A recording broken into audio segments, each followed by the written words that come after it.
What's up, guys? The truth is, I read your comments about a need to create a long-form videos of my military horror stories. So, this is my try to make one.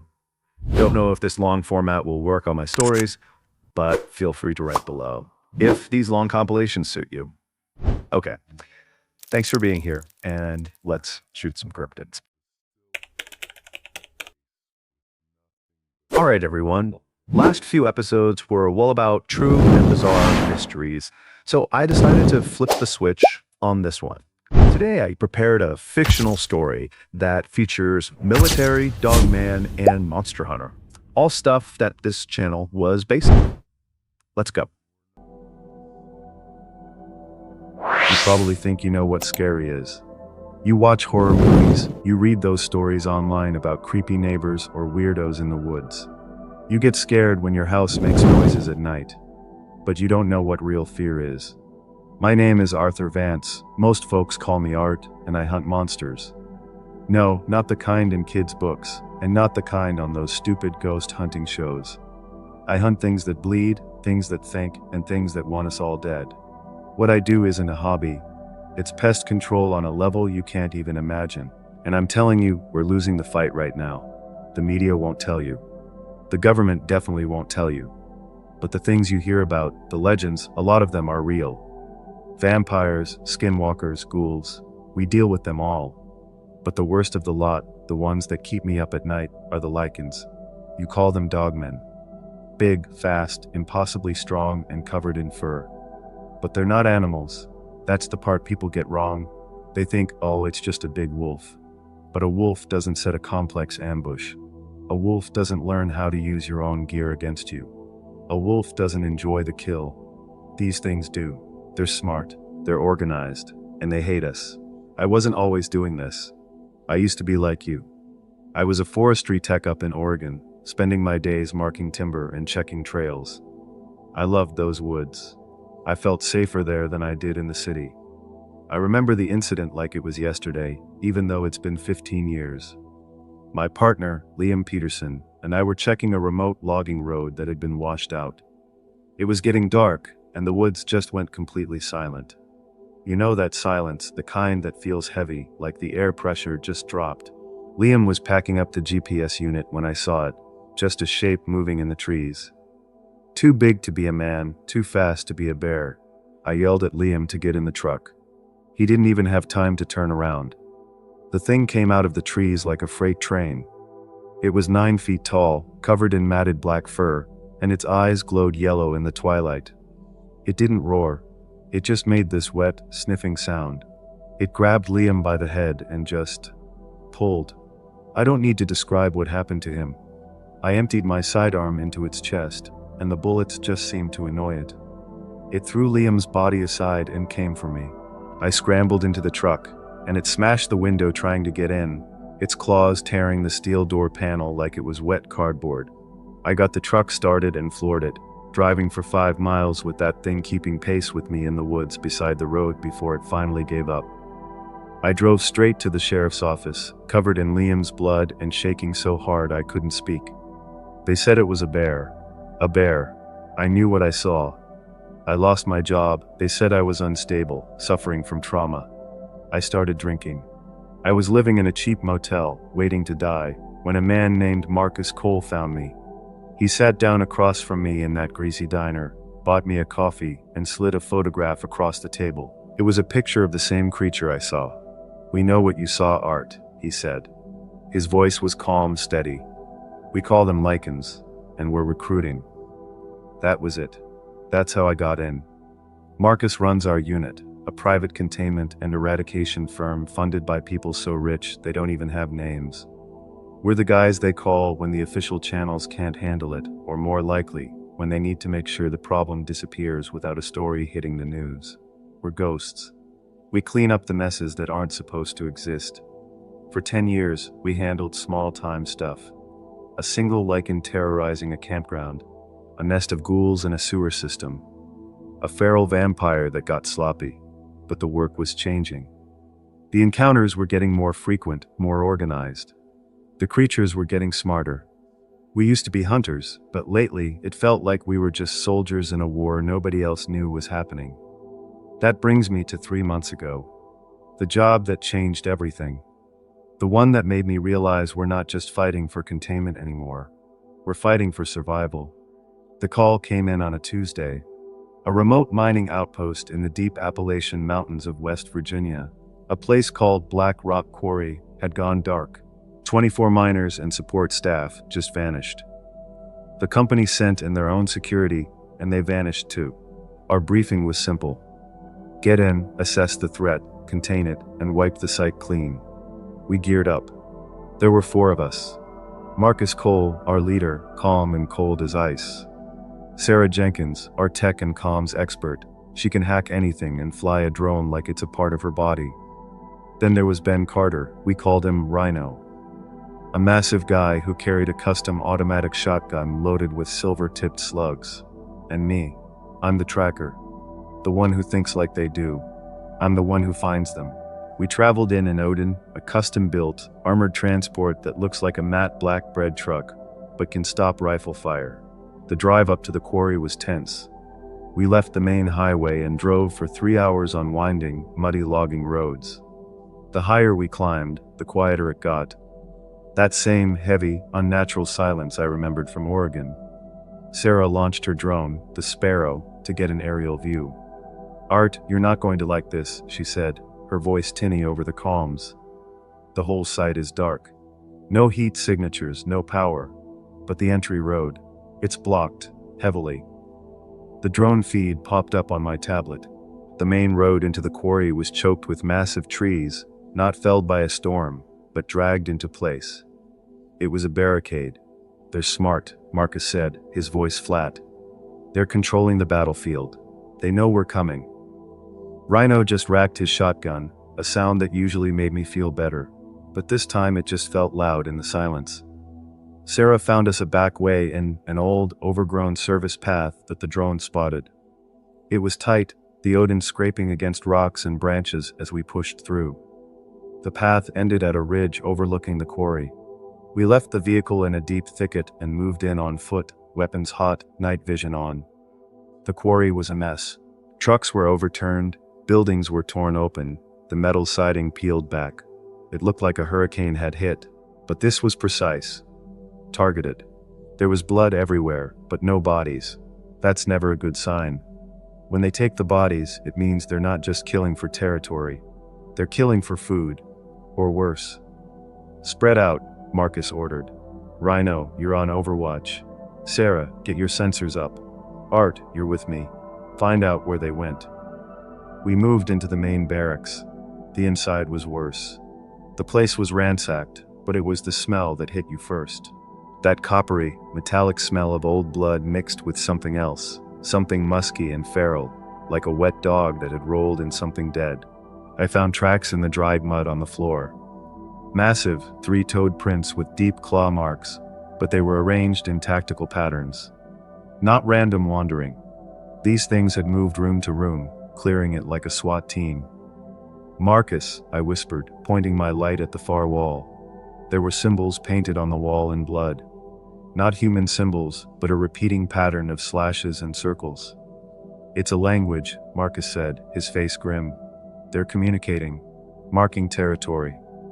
Sarah's voice crackled in our ears. "I've got movement.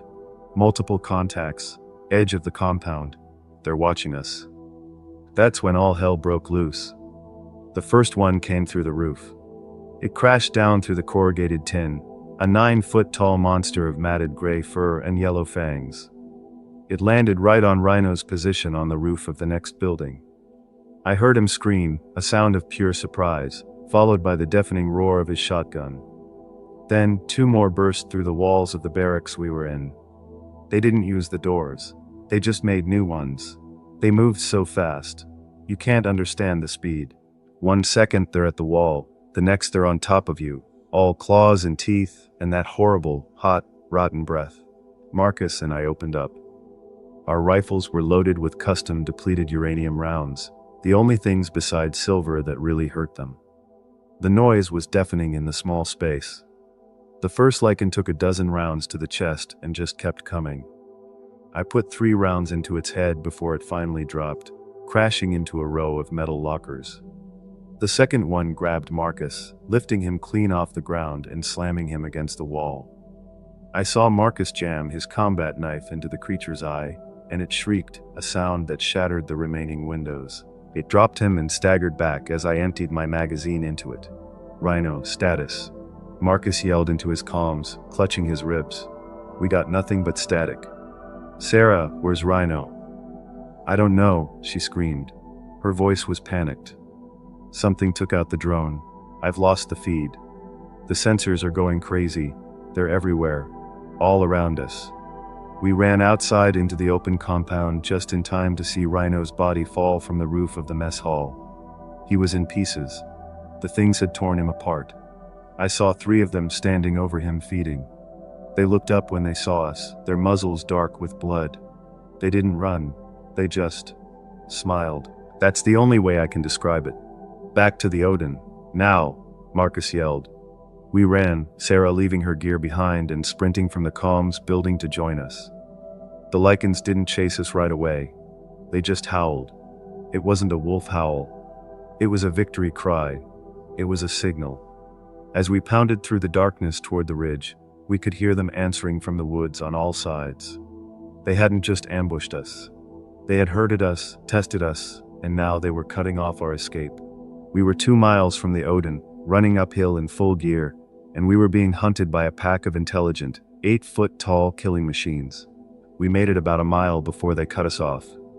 2 of them burst from the trees in front of us, blocking the path. These were different.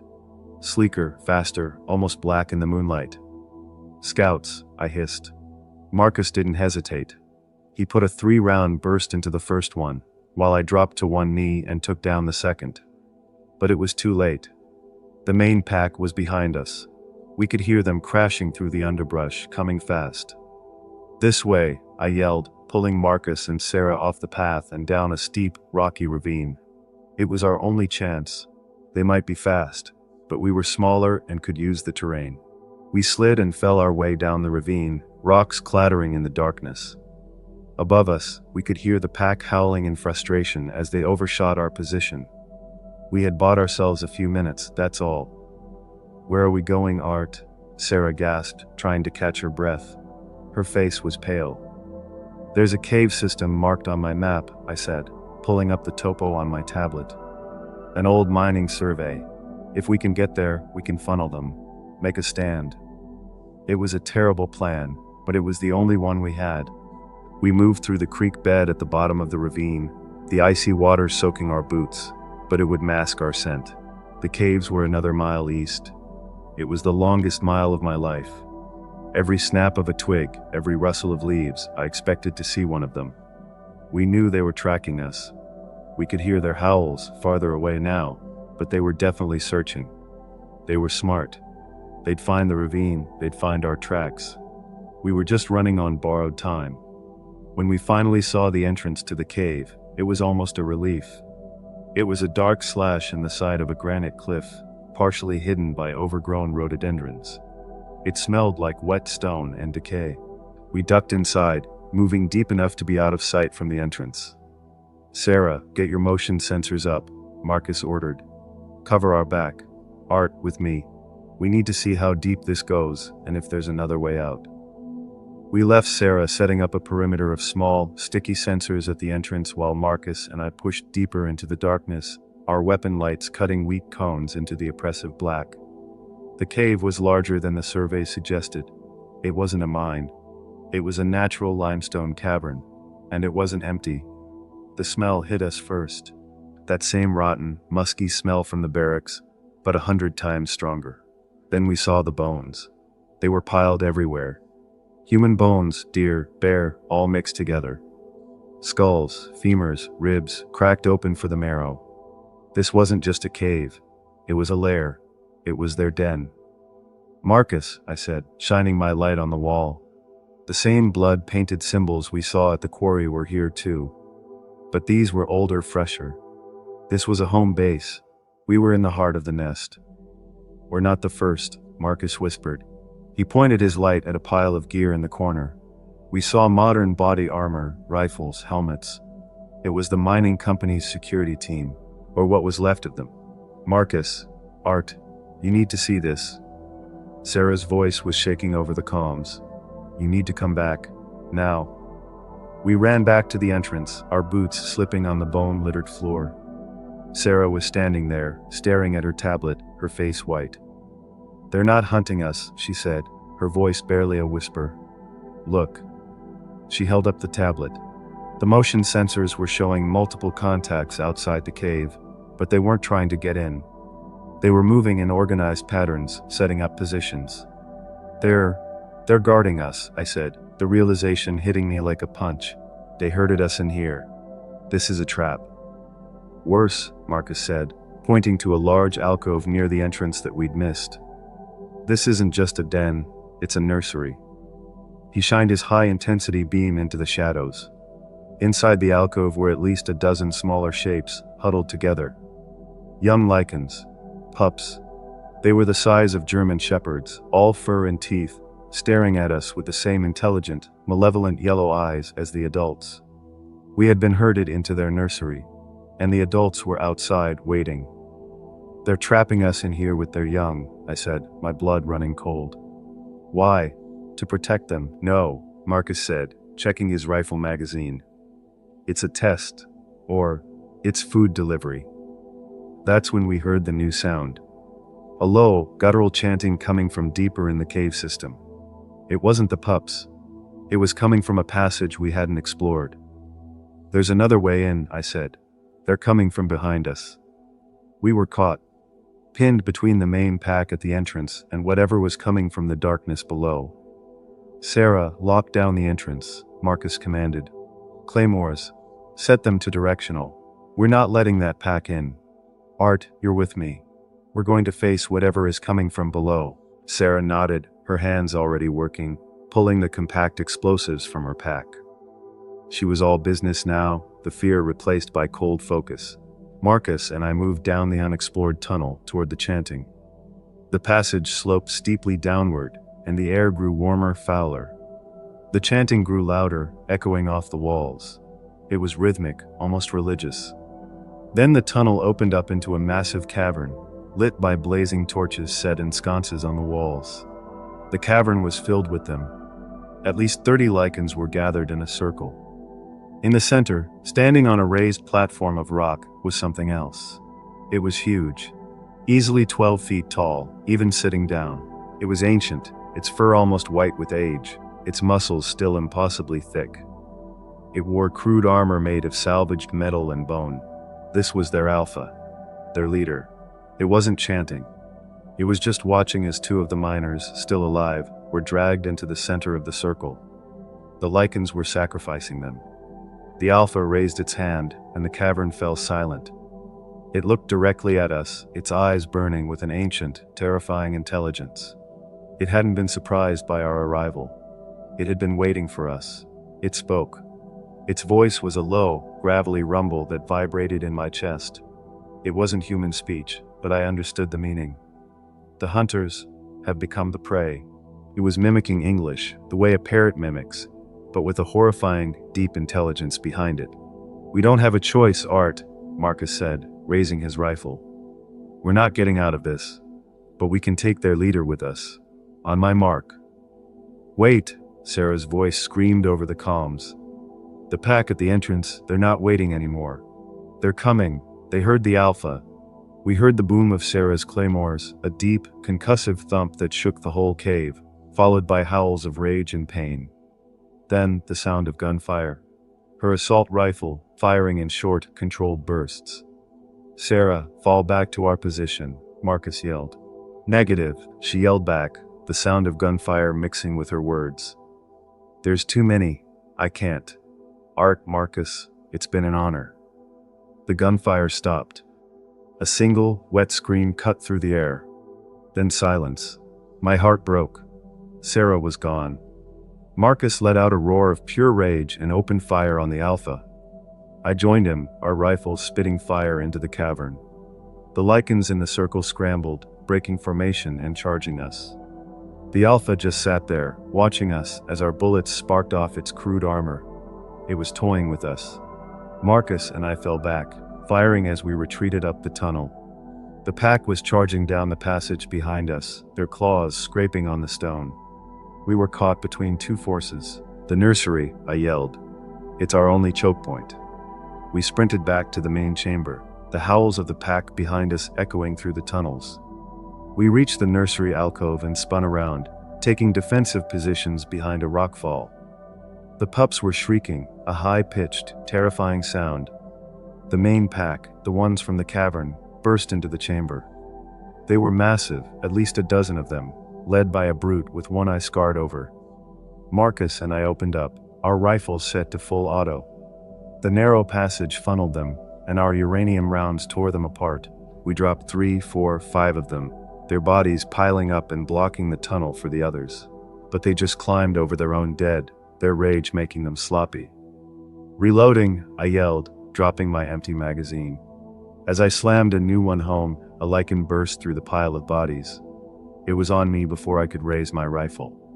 Its claws raked across my chest, tearing through my body armor like paper. I felt a searing pain as it swiped at my face.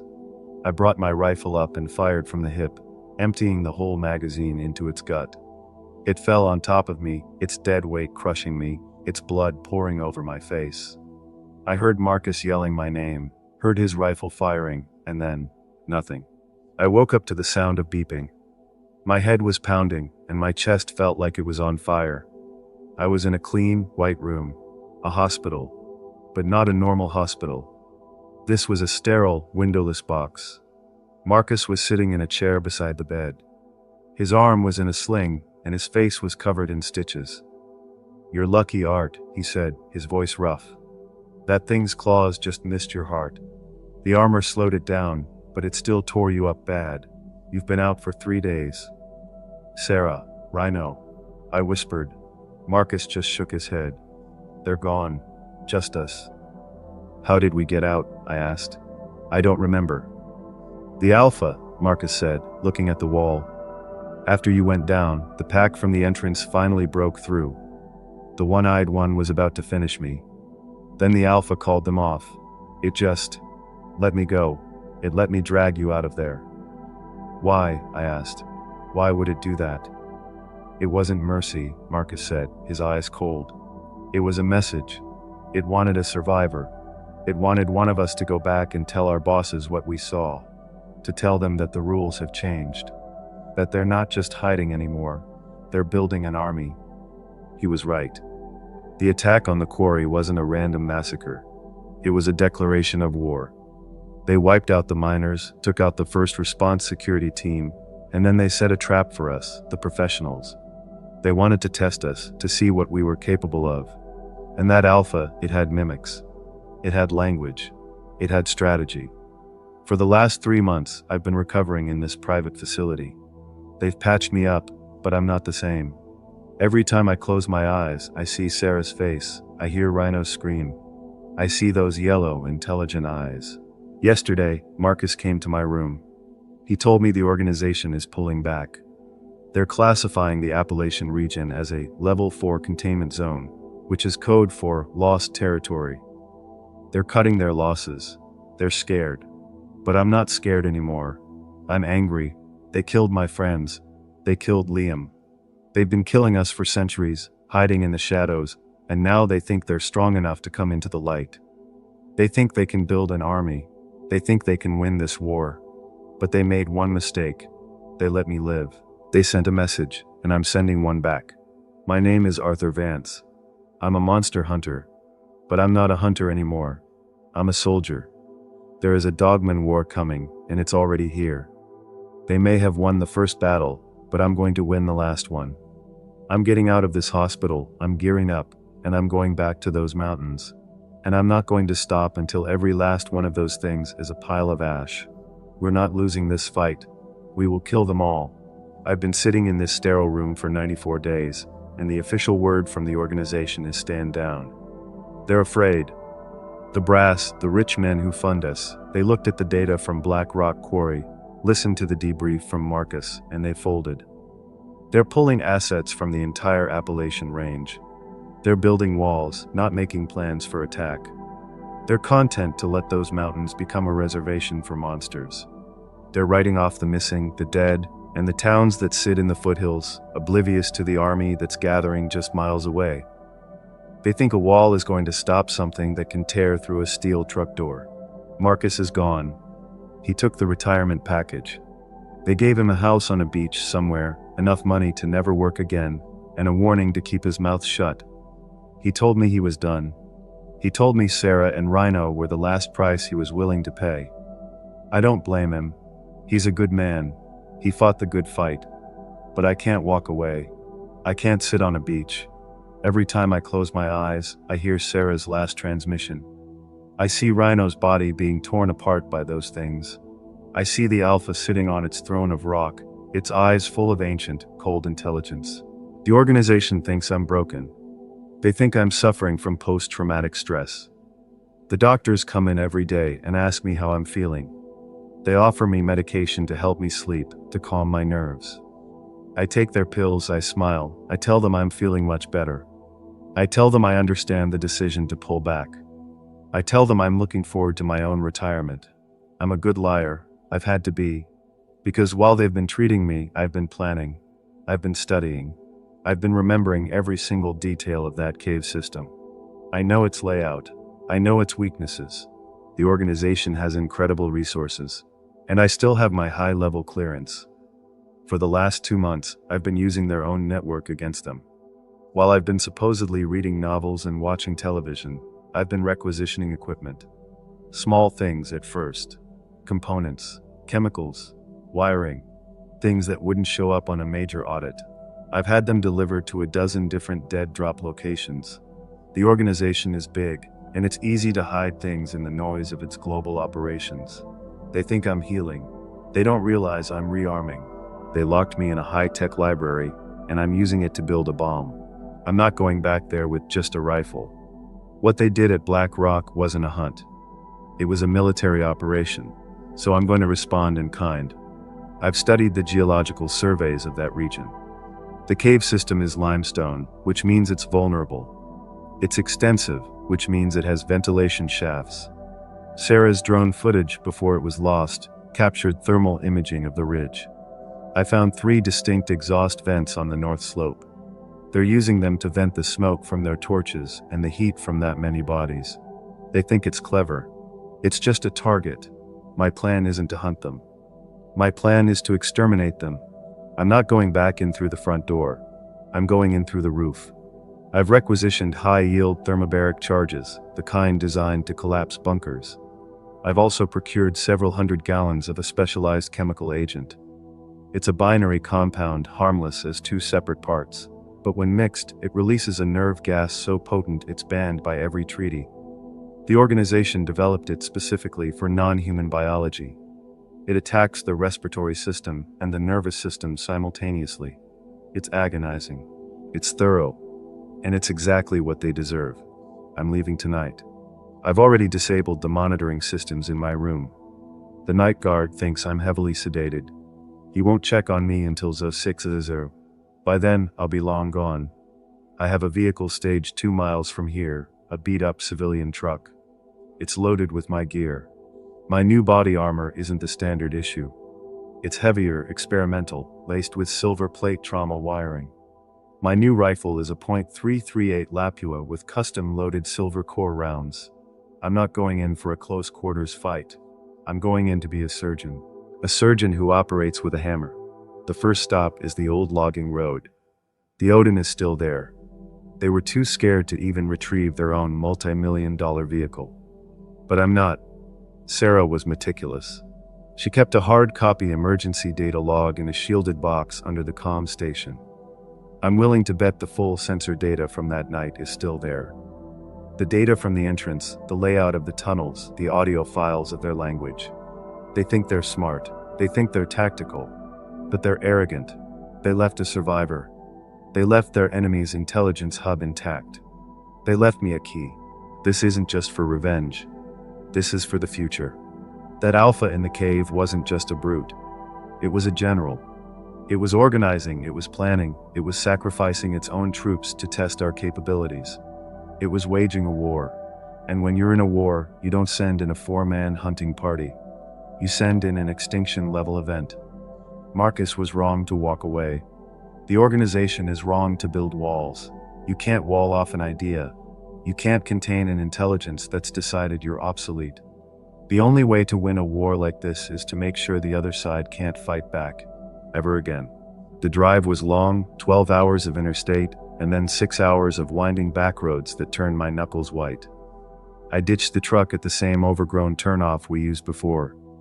The air was cold, and the woods were just as silent and heavy as I remembered. That oppressive, waiting silence. I walked the 2 miles to the ridge, my new gear feeling heavy but comforting. The Odin was right where we left it, covered in branches and mud, but intact. The lichens had clearly been here. The armor was scratched and dented, the tires clawed to ribbons. But they couldn't get inside. They're strong, but they're not engineers. I keyed in the access code and the hydraulic door hissed open. The inside was dark and smelled like stale fear. I found the hard log box under Sarah's destroyed console. Just as I thought, the data drive was still there. I plugged it into my tablet and the screen lit up with everything. Thermal scans of the cave, audio logs, patrol routes. The sensors had kept recording for hours after we were gone. I watched them. I watched the pack from the entrance finally push past the debris of Sarah's explosives. I watched them flood the nursery, sniffing at the blood, at my blood. Then I watched the Alpha emerge from the deep tunnel. It walked right over the spot where I had fallen. It picked up one of my spent shell casings. It looked at it, sniffed it, and then tucked it into a pouch on its armor. It was collecting intelligence. It was learning. I sat there in the dark, cold shell of the Odin for an hour, memorizing their movements, their numbers. There were more than I thought. At least 50 adults, maybe 20 pups. And the Alpha. The data log confirmed the vents. 3 of them, perfectly placed for my plan. I had what I needed. It was time to go to work. The hike to the North Ridge was 7 miles over the roughest terrain I've ever crossed. I moved slowly, using the creek beds and ravines just like we did before, masking my scent. I had my audio sensors deployed, listening for their howls, for their patrols. But there was nothing. The woods were dead. They knew I was here. I could feel it. They were letting me come. They were arrogant. They were waiting for me, probably planning another trap. They didn't know I wasn't coming to fight. I was coming to end it. I reached the first vent by 03-zone. It was a narrow fissure in the rock, almost invisible. But the thermal scan didn't lie. A steady stream of warm, foul air was breathing out of the mountain. This was the main ventilation for the nursery. I got to work. The binary agent was in 2 pressurized tanks. I set the charges, locking the canister nozzles deep into the fissure. I set the timer for 05-zone. Dawn. Just enough light to see, but while they would still be deep in the mountain resting. I moved to the second vent, half a mile away. This one overlooked the main cavern, the one with the Alpha's throne. I set the second charge. This one wasn't gas, this was the thermobaric device. The third vent was the hardest. It was high up the cliff, a small opening that was their main air intake. This was the most important. I planted my last chemical charge here. When the first charges went off, the pressure differential would suck the poison gas from the intake vent down into the deepest parts of the lair. It was a closed system. They had built their home, their fortress, and I was turning it into a gas chamber.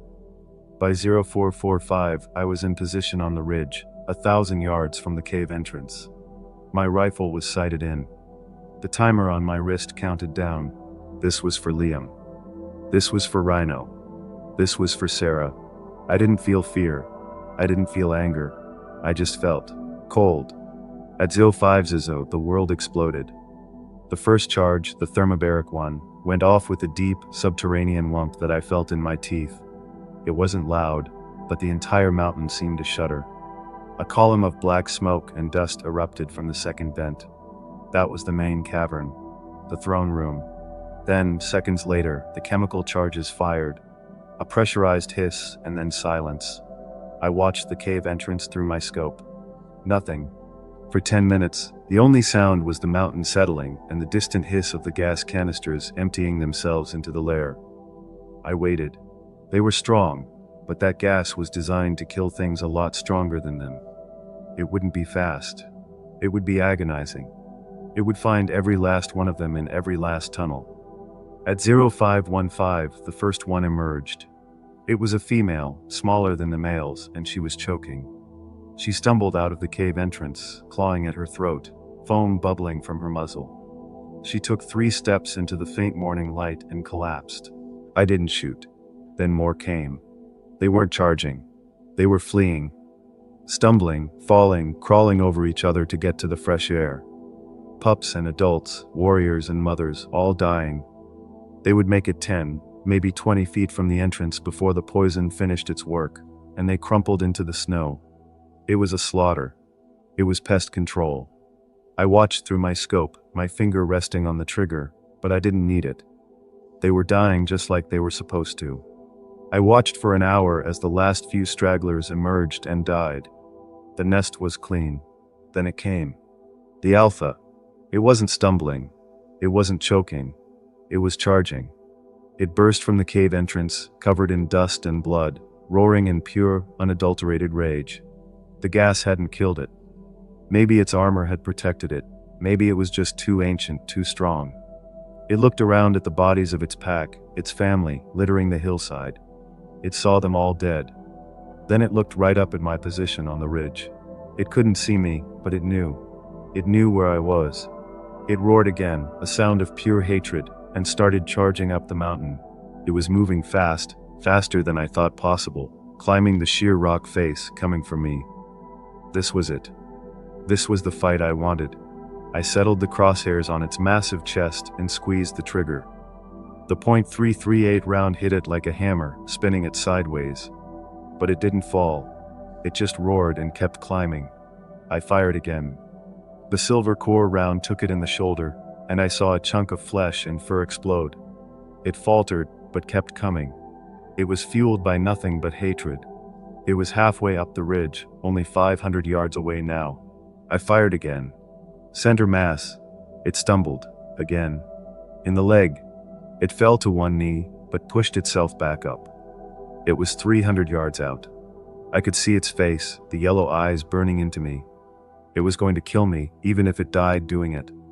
I took a deep breath, calmed my heart. This was for Sarah. I aimed for the head. I squeezed the trigger. The round hit it square in the eye. The back of its skull erupted in a red mist. The giant creature froze, its body rigid for a second, and then it just fell backward, tumbling down the cliff face, crashing onto the rocks below. I stayed there for another hour, watching. Nothing else moved. The nest was silent. The war was over. At least, this battle was. I packed my gear, my hands shaking now, the adrenaline finally fading. I walked down the mountain, not back toward the road, but toward the quarry. I had to be sure. I walked past the cave entrance, past the dozens of dead lichens.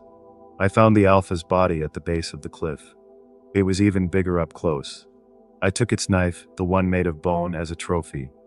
Then I walked to the quarry. I used the mining company's radio to call for extraction. I used Marcus Cole's emergency code. The organization will have a helicopter here in 3 hours. They're going to have a lot of questions. They're going to be furious that I went against their orders, that I used their own weapons to start a war. But I don't care. I'll tell them what I did. I'll show them the bodies. I'll show them that these things can be beaten. They can be killed. They're not gods. They're just monsters, and it's our job to hunt them. My name is Arthur Vance, and I'm the man who ended the Black Rock Pack. But I know this isn't the end. The alpha in that cave was smart, but it wasn't the only one. There are other packs, other alphas. They'll learn what happened here. They'll get smarter. They'll get angrier. The organization was right about one thing. This is a war, and I just fired the first real shot. They'll come for me. They'll come for all of us. But we'll be ready. I'm a monster hunter. There is a Dogman war coming, and I'm going to be the one to finish it. We will kill them all. I've been back for 6 months. The debriefing was as bad as I expected. The organization's directors, the shadowy faces on a video screen, were furious. They threatened me with treason, with termination, with being thrown in one of their black site prisons. They accused me of escalating a containable situation into an open conflict. I just sat there and listened. When they were done yelling, I slid the Alpha's bone knife across the table. I showed them the footage from my helmet cam. The nursery, the sacrifices, the Alpha speaking English. I showed them the data from Sarah's log. I showed them the proof that the war had already started. We just hadn't been invited yet. The room went silent. They weren't angry anymore. They were terrified. They realized I hadn't started a war. I had just survived a battle they didn't even know was being fought. My actions changed everything. The stand-down order was revoked. The Appalachian region wasn't lost territory anymore. It was Hostile Action Zone Alpha. The organization is now pouring resources into what they're calling the Vance Protocol. That's me. They've given me my own unit. They've given me carte blanche. My job is no longer containment. It's eradication. I'm building a team of hunters, soldiers, and scientists. We're not just pest control anymore. We're an extermination squad. We've spent the last 6 months gathering intelligence. The Black Rock Pack was just one of many. We've identified at least 12 other major clans spread from West Virginia down to northern Georgia. They're communicating. They're coordinating. The symbols I saw in the cave weren't just markings. They're a network. They're passing messages, sharing tactics, moving resources. The attack on the quarry wasn't an isolated incident. It was a test. They were probing our defenses, testing our response times, capturing our gear to study it. They're learning how we fight, how we think. And they're breeding. The nursery in that cave was just one of many. Their population is exploding, hidden deep in the mountains, deep in the cave systems where our satellites can't see them. They're getting stronger, smarter, and more numerous. They're preparing for something, a major offensive. They're not just going to stay in the mountains. They're going to come down. They're going to come for the towns, the cities. They're going to come for all of us. They see us as a plague, and they're the cure. They think this planet is theirs, and they're just taking it back. My new team is the best. We've recruited from special forces units around the world. Men and women who have seen things in the dark corners of the world and haven't broken. We have new weapons. The .338 silver core rounds are now standard issue. We have sonar grenades for mapping caves, drone-deployed chemical weapons, and new armor that can actually stop a lichen's claw. We're not going in blind ever again. We're hitting them where they live. We're taking the fight to their dens, to their nurseries. We're burning them out, one by one. It's brutal work. It's ugly. I've seen things in those caves that make Black Rock look like a walk in the park. I've seen what they do to their captives. The sacrifices. That was just the beginning. They're not just killing us. They're experimenting. They're trying to figure us out. But they're finding out that we're pretty good at experimenting too. We've captured live specimens. We're learning their biology, their weaknesses. We've learned that they're vulnerable to high-frequency sonics. We've learned that their healing isn't instant. We've learned that they feel fear, and they're learning to fear me. They have a name for me. The audio sensors have picked it up. They call me the Ashmaker, the one who comes in the dark and leaves nothing but bones and smoke. They howl my name when we hit their dens. It's a howl of anger, of hatred. But I can hear the fear in it now. They know we're not just prey anymore. They know we're hunters, and we're better at it than they are. This isn't a secret war anymore, not for us. It's an open conflict. The organization is still keeping it quiet from the public. They're covering our operations with forest fires and mining disasters and chemical spills. But the truth is, we are fighting for the survival of our species, one dark, bloody cave at a time. I don't sleep much anymore. When I do, I dream of yellow eyes and the smell of blood and ozone. I miss Sarah. I miss Rhino. I miss Liam. I carry their names with me on every mission. They're the fuel that keeps me going. They're the reason I won't stop. The organization thinks I'm their best weapon, a monster to hunt monsters. But I know the truth. I'm just a man who lost everything, and I've got nothing left to lose. So yeah, you can go back to your horror movies. You can worry about the noise your house makes. But know this. There are real monsters in this world. They're strong, they're smart, and they're planning to kill you. And the only thing standing between you and them is me. My name is Art Vance. I'm a monster hunter. There is a dogman war coming, and it's here now. But don't worry, we will kill them all. I've been leading this war for 2 years now. 2 years of blood and darkness and subterranean hell. We've made progress. We've eradicated 3 major clans. The Ashmaker protocol is working. We go in fast, we go in hard, and we leave nothing alive. We've learned their tactics. We use their own tunnel systems against them, flooding their ventilation shafts with the binary agent, collapsing their escape routes with thermobaric charges. We've become experts in underground warfare. We are the ghosts they're afraid of now. But they're adapting. They're not stupid. They're learning from every fight. They've started building dead falls in their tunnels, setting spike traps, creating false passages that lead to ambushes. They've learned to mask their heat signatures, huddling in cold streams to avoid our thermal drones. They've started using their captives as shields, or worse, as bait. Last month in Kentucky, we breached a cavern system under a state park. We thought it was a standard nest, but it was a trap. They'd herded a dozen missing hikers into the main chamber. They were using them to draw us in, to slow us down. My team had to make impossible choices. We lost 2 good soldiers that day, trying to save civilians who were already dead. The alphas are the key.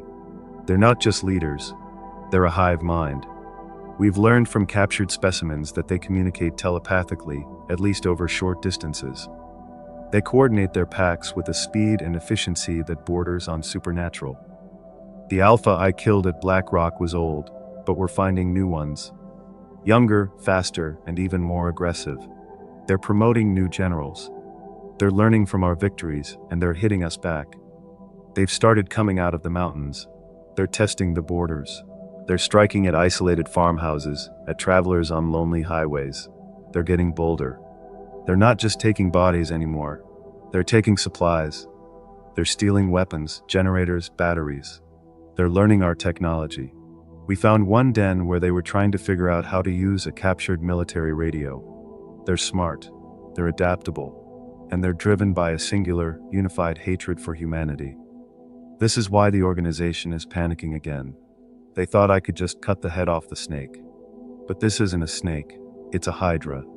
For every pack we wipe out, 2 more seem to get stronger, smarter. So now the protocol is changing again. The organization has finally authorized Operation Scorched Earth. They've given me access to something I never thought they would. A small-yield tactical nuclear device. A bunker buster designed to penetrate deep underground before detonating. Their plan is no longer eradication. It's sterilization. They've identified the central nexus, the largest cave system in the entire Appalachian chain. It's in a place called the Deep Sink in Tennessee. Our data suggests this is their capital. It's where the most ancient alphas live. It's where they coordinate the entire war effort. The plan is to send me in alone. I'm not going to fight. I'm a deliverman. I have to get this device into the heart of their city, plant it, and get out. The blast will collapse the entire mountain range, sealing their capital under thousands of tons of rock. It will wipe out their central command. It will sever the head of the Hydra. It's a suicide mission. The chances of me planting the device and getting out of the blast radius are almost 0. They know it. I know it. But I don't care. This is the only way to end it. I'm gearing up now. The device is in a shielded backpack. It's heavy. But the weight is comforting. It feels like an answer. It feels like justice. I'm heading out in an hour. This will be my last entry. If you're reading this, it's because the organization failed. It's because I failed. It's because they're not just in the mountains anymore. They're in your backyard. They're in your streets. They've won. But I'm making this one last promise. I am not going to fail. I am going to walk into their hell, and I'm going to turn it into a sun. This is for everyone we lost. Liam, Rhino, Sarah, all the soldiers, all the civilians. This is the end of the war. I'm Art Vance, and I'm going to kill them all. The hike to the deep sink was a descent into hell. The entire region was what we called active. The silence wasn't the heavy, waiting kind anymore. It was an angry, buzzing silence filled with the sounds of their patrols. I could hear them in the woods around me, their low, guttural calls, their heavy footsteps. But I was moving differently this time. I was wearing an experimental ghillie suit, laced with thermal blocking fibers and a scent masking agent. I wasn't a soldier anymore. I was a ghost. I moved for 2 days, sleeping in 20-minute bursts, eating nutrient paste, never stopping. I passed within 50 yards of one of their patrols. 5 of them, massive brutes, armed with crude spears made from highway guardrails. They never even knew I was there. The entrance to the deep sink wasn't a cave. It was a canyon. A massive fissure in the earth that went straight down.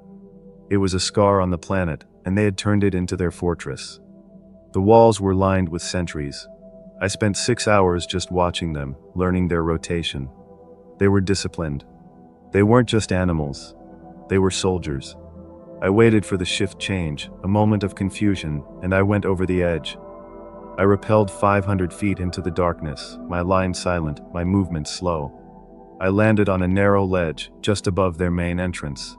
The smell rising from the depths was unimaginable. Like a slaughterhouse mixed with a sewer, I bypassed the main entrance. My target was a ventilation shaft Sarah's data had pinpointed. It was a crawl space, barely 2 feet wide, slick with fungus and filth. I unhooked my rope and I crawled inside. This was the part I dreaded. Claustrophobic, dark, and I was completely blind. I relied on my sonar goggles, which painted the world in eerie green outlines. The shaft went on for what felt like miles, twisting downward. I could hear them below me, thousands of them. The sound of their voices, their movements, was a constant, dull roar. It was the sound of a city of monsters. After 3 hours of crawling, I reached the nexus. I looked down through a grate into their capital. It was a cavern so large it had its own weather system. A faint mist hung in the air, lit by thousands of torches and a sickly green phosphorescent moss. There were structures, buildings carved into the stone, bridges spanning massive chasms. And there were so many of them. It wasn't a pack. It was a civilization. I saw pups playing, females tending to some kind of underground fungus farm. I saw warriors training, sparring with each other. And in the center, on a throne of black basalt, sat a council of alphas. 3 of them. Ancient and white-furred. They were communicating, their deep rumbles echoing through the cavern. They were planning. I had my target. I activated the device. The timer started. 15 minutes. That was all I had. I planted the charge on the main support pillar of the cavern ceiling, right above the alphas. I started my ascent. I had to get back up that 500-foot rope and be at least 2 miles away. I was moving fast now, my hands and knees raw from the crawl space. I was halfway back when I heard the alarm. It wasn't a howl. It was a horn. A deep, resonating horn. They knew. One of the sentries must have found my rope. I heard them coming up the shaft behind me. Scrabbling, roaring. I was faster, but they were desperate. I reached the ledge, clipped onto my rope, and started the ascent. I was 100 feet up when the first one reached the opening. It was one of the sleek, black scouts. It snarled and leaped for the rope. I pulled my sidearm and put 2 rounds into its face. It fell, disappearing into the black. But more were coming. I was climbing as fast as my arms would pull, the device on my back feeling like it weighed 1,000 pounds. 2 more emerged, and they started climbing the rope after me. I was 400 feet up. I could see the faint outline of the canyon rim above me. I had 3 minutes left on the timer. The lichens were climbing fast, their claws finding holds in the rock I couldn't even see. One was 50 feet below me. I didn't have time to shoot. I pulled my combat knife and cut the rope beneath my feet. The lichens shrieked as they fell, their weight pulling the cut end of the rope down into the abyss. I was hanging free, 400 feet up, with no way down. But I still had my ascent gear on the upper portion of the rope. I kept climbing. I hauled myself over the rim of the canyon with 45 seconds to spare. I didn't run. I just turned and looked back into the abyss. I could hear the howls of rage from the city below. They knew what was coming. They knew they were trapped. I saw the three alphas emerge from the main gate, looking up at me. They didn't howl. They just watched me. Even from 500 feet away, I could see the look in their eyes. It wasn't fear. It was recognition. They knew I had beaten them. I just stood there and let the timer count down. 10 seconds. 9, 8. I put my hand on the bone knife at my belt. This was for Sarah. 3, 2, 1. The world went white. The detonation wasn't a sound. It was a force. It threw me backward, skidding me across the rock. The entire mountain range seemed to jump. The ground beneath me buckled. The canyon, the deep sink, just collapsed. It folded in on itself, thousands of tons of rock and earth, burying the lichen city in a tomb of its own making. The shockwave was followed by a roar that lasted for a full minute, the sound of a mountain dying. Then silence. The deep, final silence of a grave. I lay there for a long time, my ears ringing, my body bruised. But I was alive. I had done it. I had cut the head off the snake. The war wasn't over. I knew that. There were still other packs, other clans. But I had broken them. I had destroyed their capital, their leaders, their history. The survivors would be scattered, disorganized, broken. They would be animals again, and I would hunt them. I would hunt them all, one by one, until they were nothing but a bad memory, a dark legend whispered around a campfire. I got to my feet and started the long walk back to my extraction point. The sun was coming up, and for the first time in 15 years, the forest didn't feel heavy. It didn't feel like it was watching me. It just felt quiet. It was finally quiet. My name is Arthur Vance. I'm a monster hunter. The Dogman War is far from over, but we just won the biggest battle, and I'm just getting started. We will kill them all. The organization was ecstatic. When I got back to base, they didn't debrief me. They threw me a party, or their version of one, which involved a lot of sterile handshakes and men in suits looking relieved. The deep sink detonation, which they officially codenamed Operation Ashmaker, was a staggering success. Seismic sensors confirmed a total collapse of the primary cavern system. Our intelligence suggests we eliminated over 90% of the Appalachian command structure, including the three ancients. The effect on the remaining lichen packs was immediate and profound. They fell into chaos. Without the telepathic coordination of the alphas, their tactics dissolved. They weren't a cohesive army anymore. They were just scattered, terrified groups of monsters. For the last year, my team has been in the cleanup phase. It's been a bloody, brutal mop-up operation. We've been hunting down the survivor packs, one by one. They're disorganized, starving, and desperate. They've turned on each other. We found dens where rival packs have slaughtered one another over territory and food. They've reverted to the animalistic state we always assumed they were in. They're still dangerous, but they're no longer a strategic threat. They're just beasts. And we are very, very good at killing beasts. We've cleared out 6 more states. The organization is already preparing to reopen the Appalachian territories for resource development. But I'm not celebrating. I've been studying the data from the deep sink. The data from the drive I pulled from the Odin, and the sensor readings my team placed before the detonation. There's something wrong. The organization thinks the war is over, but they're missing the details. They're blinded by their own success. They're not looking at the why. Why were they building an army? Why now, after centuries of hiding? What were they afraid of? The symbols in the cave. I've had our top cryptographers working on them. They weren't just a language. They were a history. They were a prophecy. The symbols told a story. The lichens, or the Unkar as they called themselves, believed they were the firstborn. The true children of the earth. They saw humanity as a plague that had stolen their world. But their sacred text didn't speak of a war against us. They spoke of a war against it. A great devourer. A star that feeds. Their entire, millennia-long strategy of hiding, of building their numbers, of studying us. It wasn't to conquer us. It was to prepare for the arrival of something else. Something they were terrified of. Something they believed would unmake the entire world. I brought this to the directors. They dismissed it. They called it monster mythology. They said I was reading too much into the scribblings of savage animals. They're so arrogant. They think because we won, we're the smartest things in the dark. They think the war is over. But what if the lichens weren't our enemies? What if they were just the competition? What if they were just the first line of defense? What if, by wiping them out, I haven't saved the world?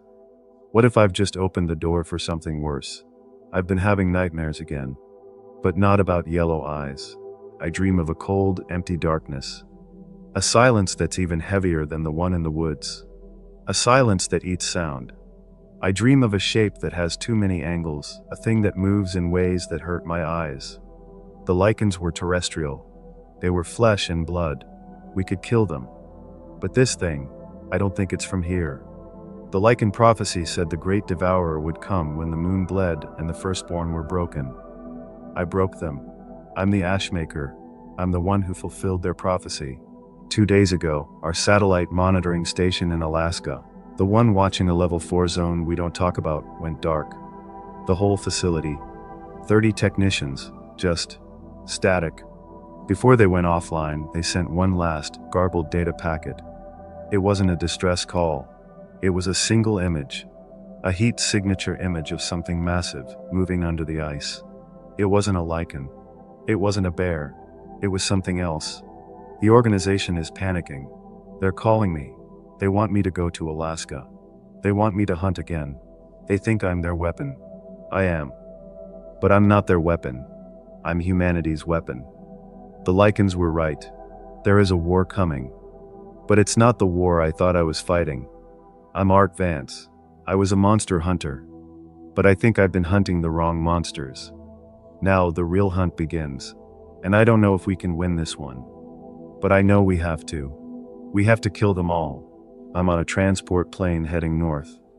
The organization is calling this new threat codename Borealis. It's typical of them. Give it a sterile, manageable name so they can pretend it fits into one of their tidy little boxes. But I saw the image. It doesn't fit in any box.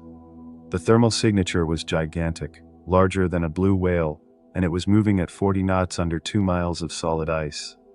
Then it just surfaced. It didn't break the ice, it phased through it. One moment the ice was solid, the next this thing was on the surface and the ice was still solid beneath it. It doesn't obey our laws of physics. The facility in Alaska, Station Umbra, wasn't a monitoring post. It was a prison. The organization, in its infinite wisdom, had found this thing frozen in the permafrost 30 years ago. They built a facility around it, trying to study it. They thought it was dormant. They thought it was just some prehistoric anomaly. But the lichen prophecy, the one I translated, called it the sleeper. And it said the sleeper would wake when the firstborn fell. My detonation at the deep sink. It wasn't just a bomb. It was an alarm clock. I didn't just open the door. I sent this thing an engraved invitation. My new team is already on the ground. They're not hunters.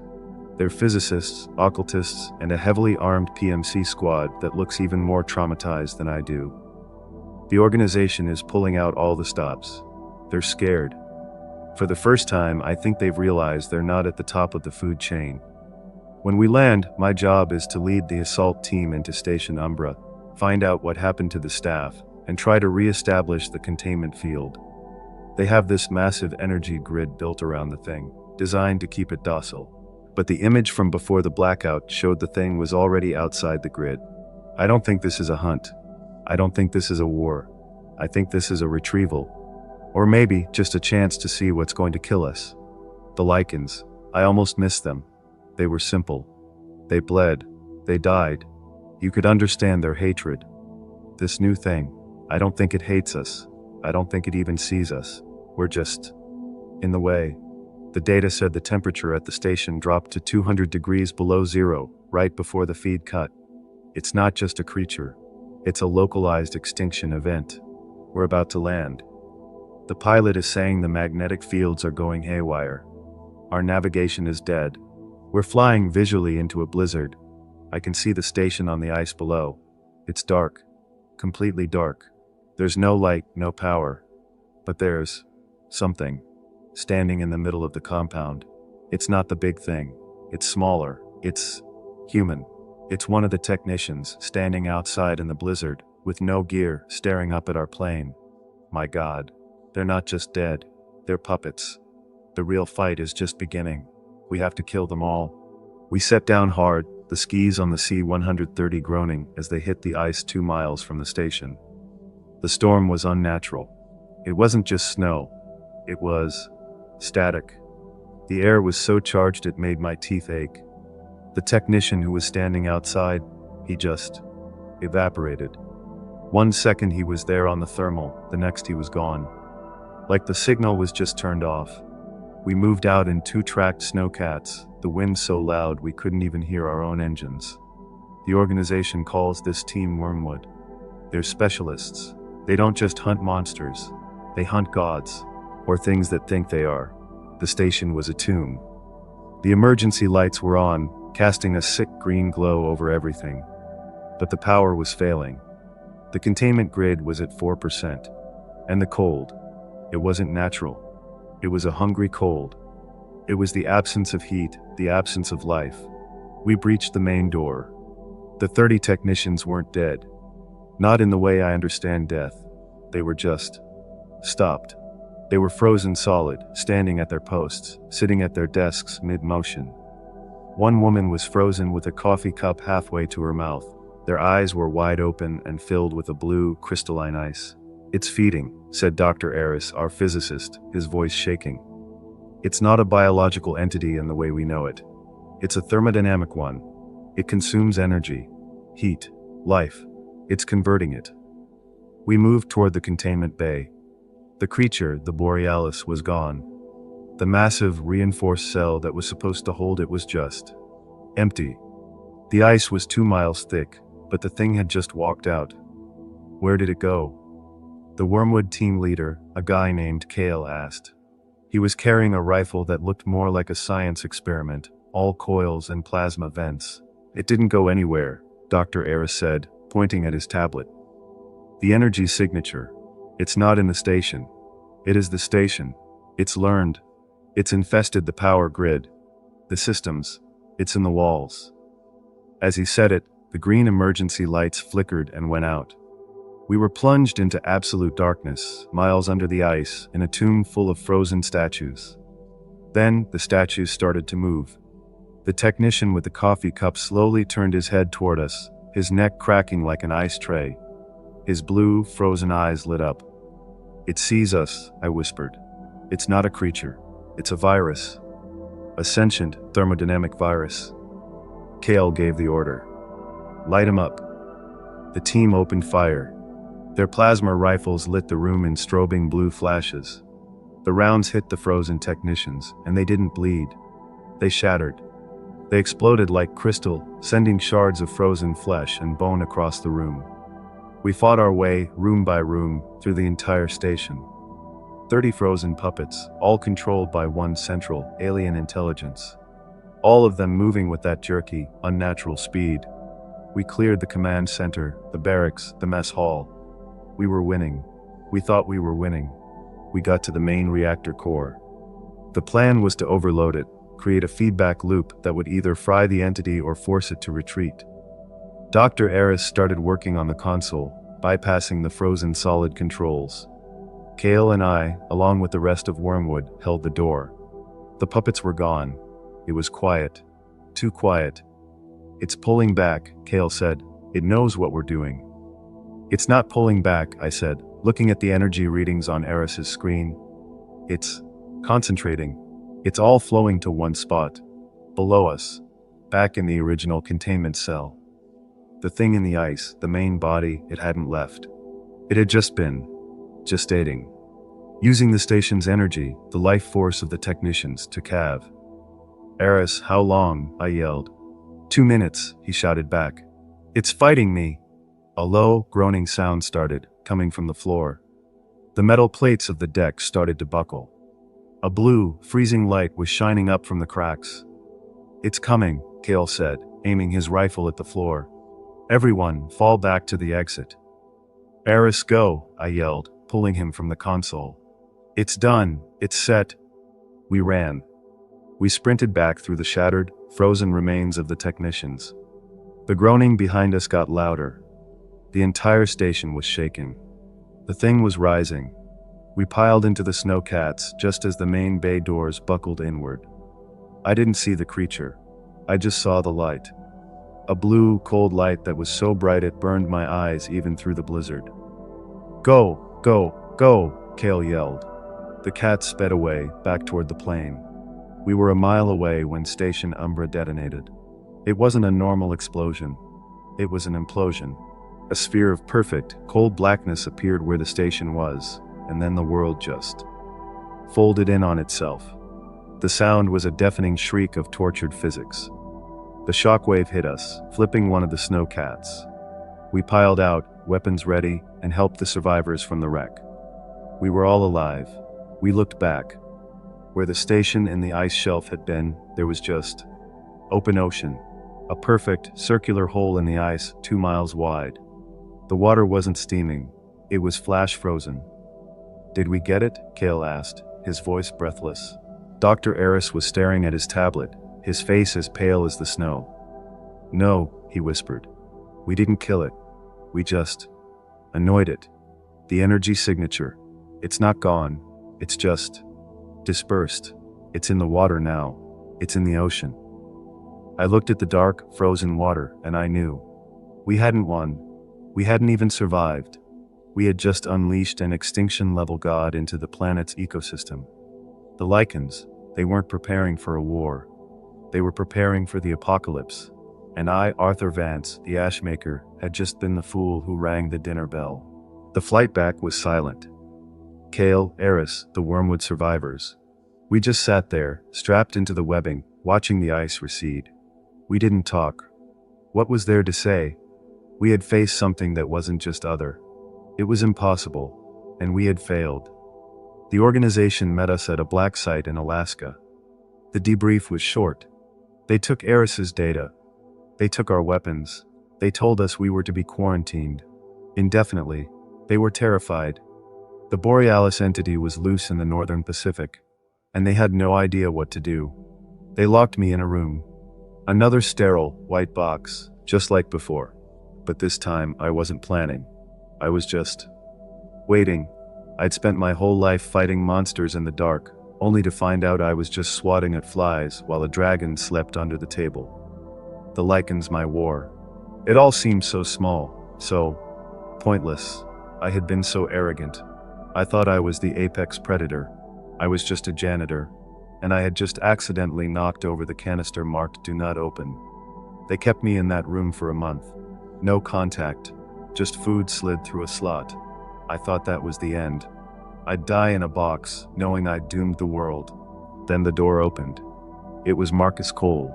He wasn't in retirement clothes. He was in full combat gear, his face scarred but his eyes clear. "Get up, Art," he said, tossing a duffel bag on my cot. "We're leaving." "What's going on, Marcus?" I asked, pulling on the black tactical suit. "The organization. They're letting us go." "The organization doesn't exist anymore," he said, checking his sidearm. "Not really. They've gone to ground. They're in their bunkers. They've abandoned the field. Borealis. It's moving. It hit a shipping lane. Made a container ship disappear. Just gone. Then it hit a Russian sub. The Russians are blaming us. The world is about to go to hell." "So where are we going?" I asked, the familiar weight of the armor settling on my shoulders. "If we can't fight it, what's the point?" "We can't fight it," Marcus said, opening the door and looking down the empty hall. "But they could." He looked at me. "The lichens. The firstborn. The ones who knew this was coming. The ones who've been preparing for this for 1,000 years. I killed them, Marcus," I whispered, the guilt hitting me again. "I wiped out their command.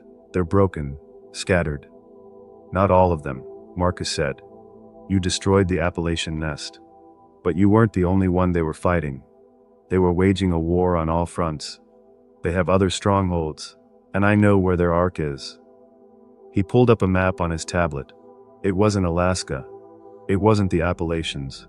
It was the Pacific Northwest. Oregon. "The lichens you fought were soldiers," Marcus said. "But they're intellectuals, they're shamans, they're historians. They're somewhere else. And if we're going to survive what's coming, we need them. We need to find them. We need to ask for help. So here I am. Back where it all started. In the Oregon wilderness. Marcus and I are heading deep, looking for the very creatures I've spent my life hunting. The irony is so thick, I could choke on it. I don't know if they'll help us. I don't know if they'll kill me on sight. I'm the Ashmaker. My name is probably a curse word in their language. But we have to try. The Borealis is coming. The world is ending. And the only thing that can save us is the monsters I failed to kill. My name is Art Vance. And this is the real war.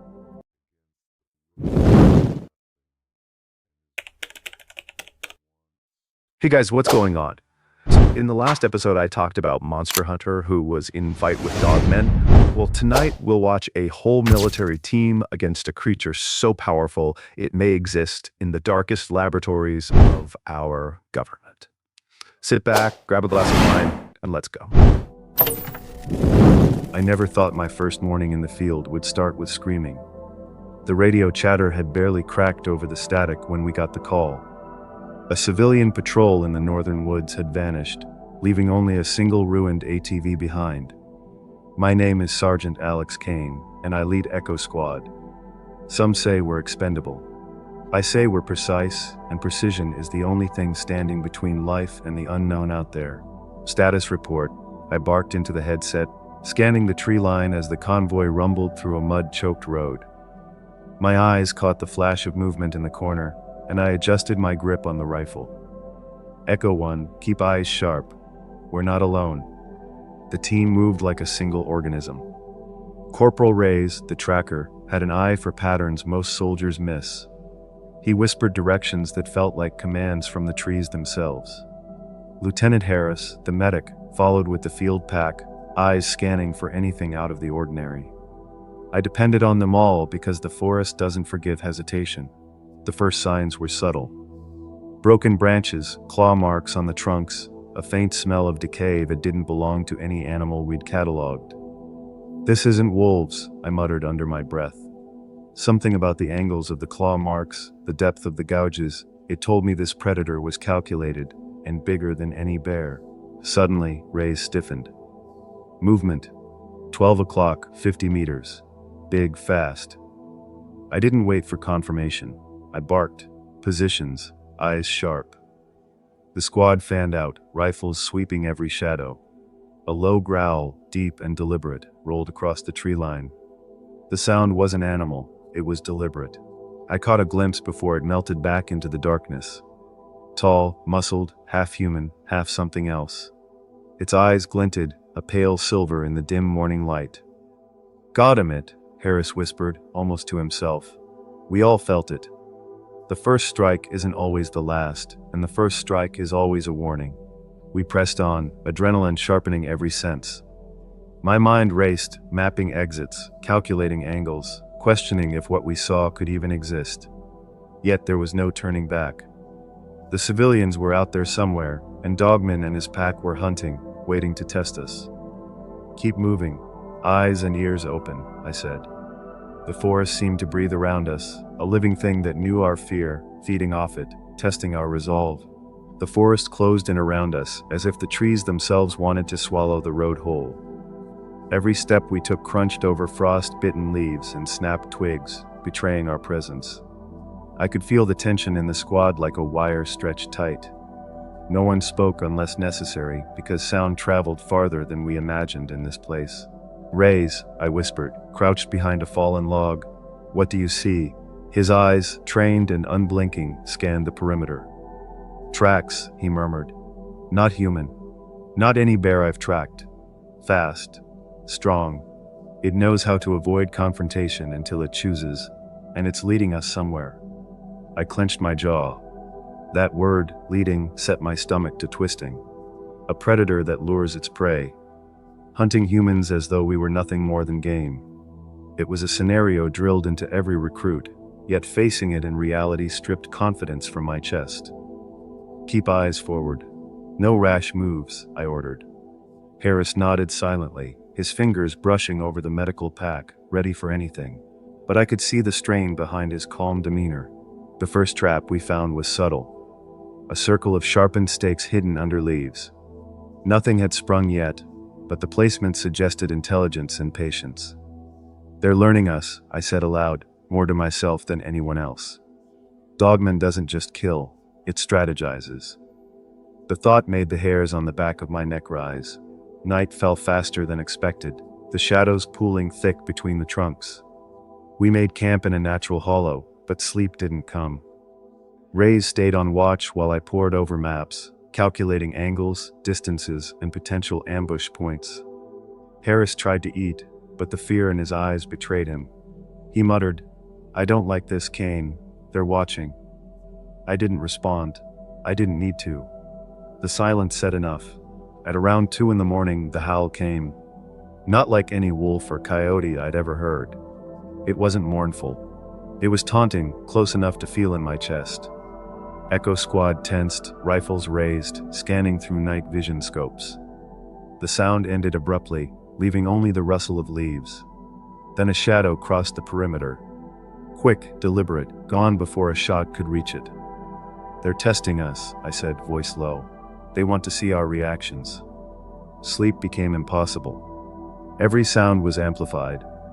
The snap of a branch, the whisper of wind through the trees, even our own breathing seemed intrusive.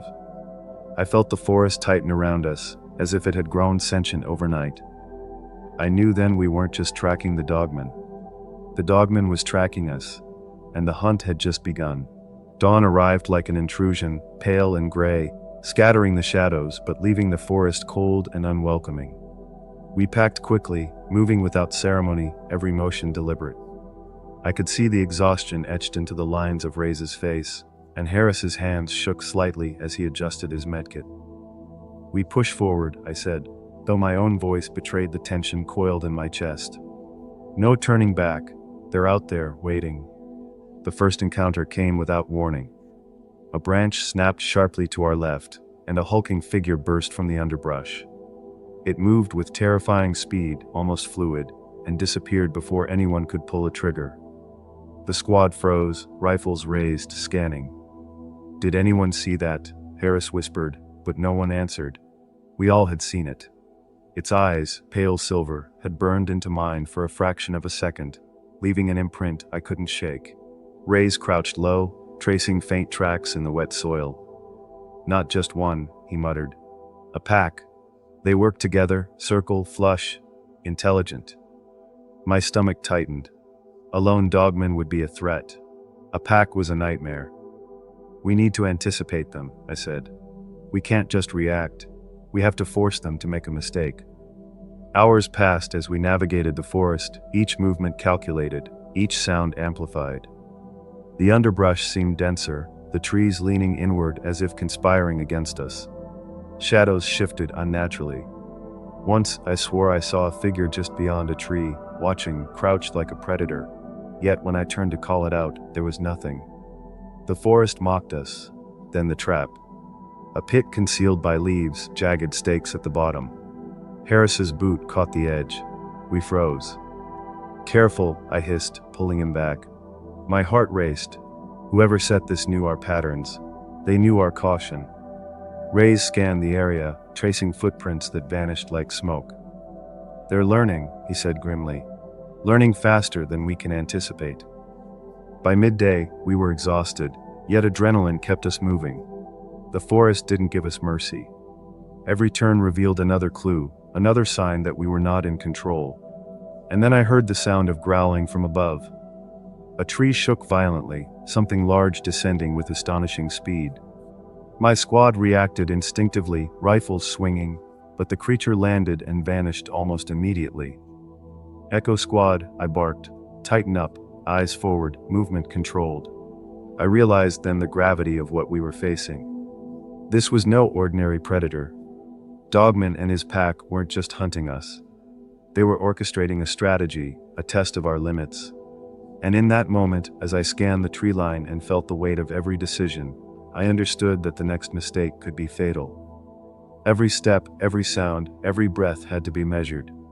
Because out there, in that forest, the hunters were smarter than we were. And they were patient. The forest grew darker as we pushed deeper, the canopy blocking out what little sunlight tried to pierce through. Each tree seemed older, gnarled, with roots like twisted fingers grasping at the earth. I led Echo Squad along a barely visible game trail, my senses heightened. Every sound. The drip of water, the snap of a twig underfoot, even the wind brushing against leaves, made me tense. We weren't just moving through the forest. We were moving through their territory. Something's off, Ray's muttered, squinting at a cluster of paw-like tracks leading away from the path. They were large, much larger than any human hand, but unmistakably deliberate. "They're watching us," I said, gripping my rifle tighter. "And they want us to see this." The tracks disappeared into thick underbrush, teasing us with the illusion of control. Hours of silent movement brought us to a clearing, unnervingly calm, almost staged. The remains of an ATV lay twisted in the mud, the metal scorched. The smell of decay hung heavy, pungent, and familiar. Harris knelt to examine the ground, shaking his head. "This isn't just a scavenger. This is organized, purposeful." He paused, voice dropping to a whisper. "They're sending a message." Before I could respond, a sound split the air. A bark, unnatural in tone, closer than we expected. A figure darted between trees, fast, a blur, then gone. My stomach dropped. "Ambush positions," I commanded, every word sharp, precise. The squad scattered into the tree line, rifles trained, hearts pounding. Silence returned, thicker, heavier, as though the forest itself waited for us to make the next mistake.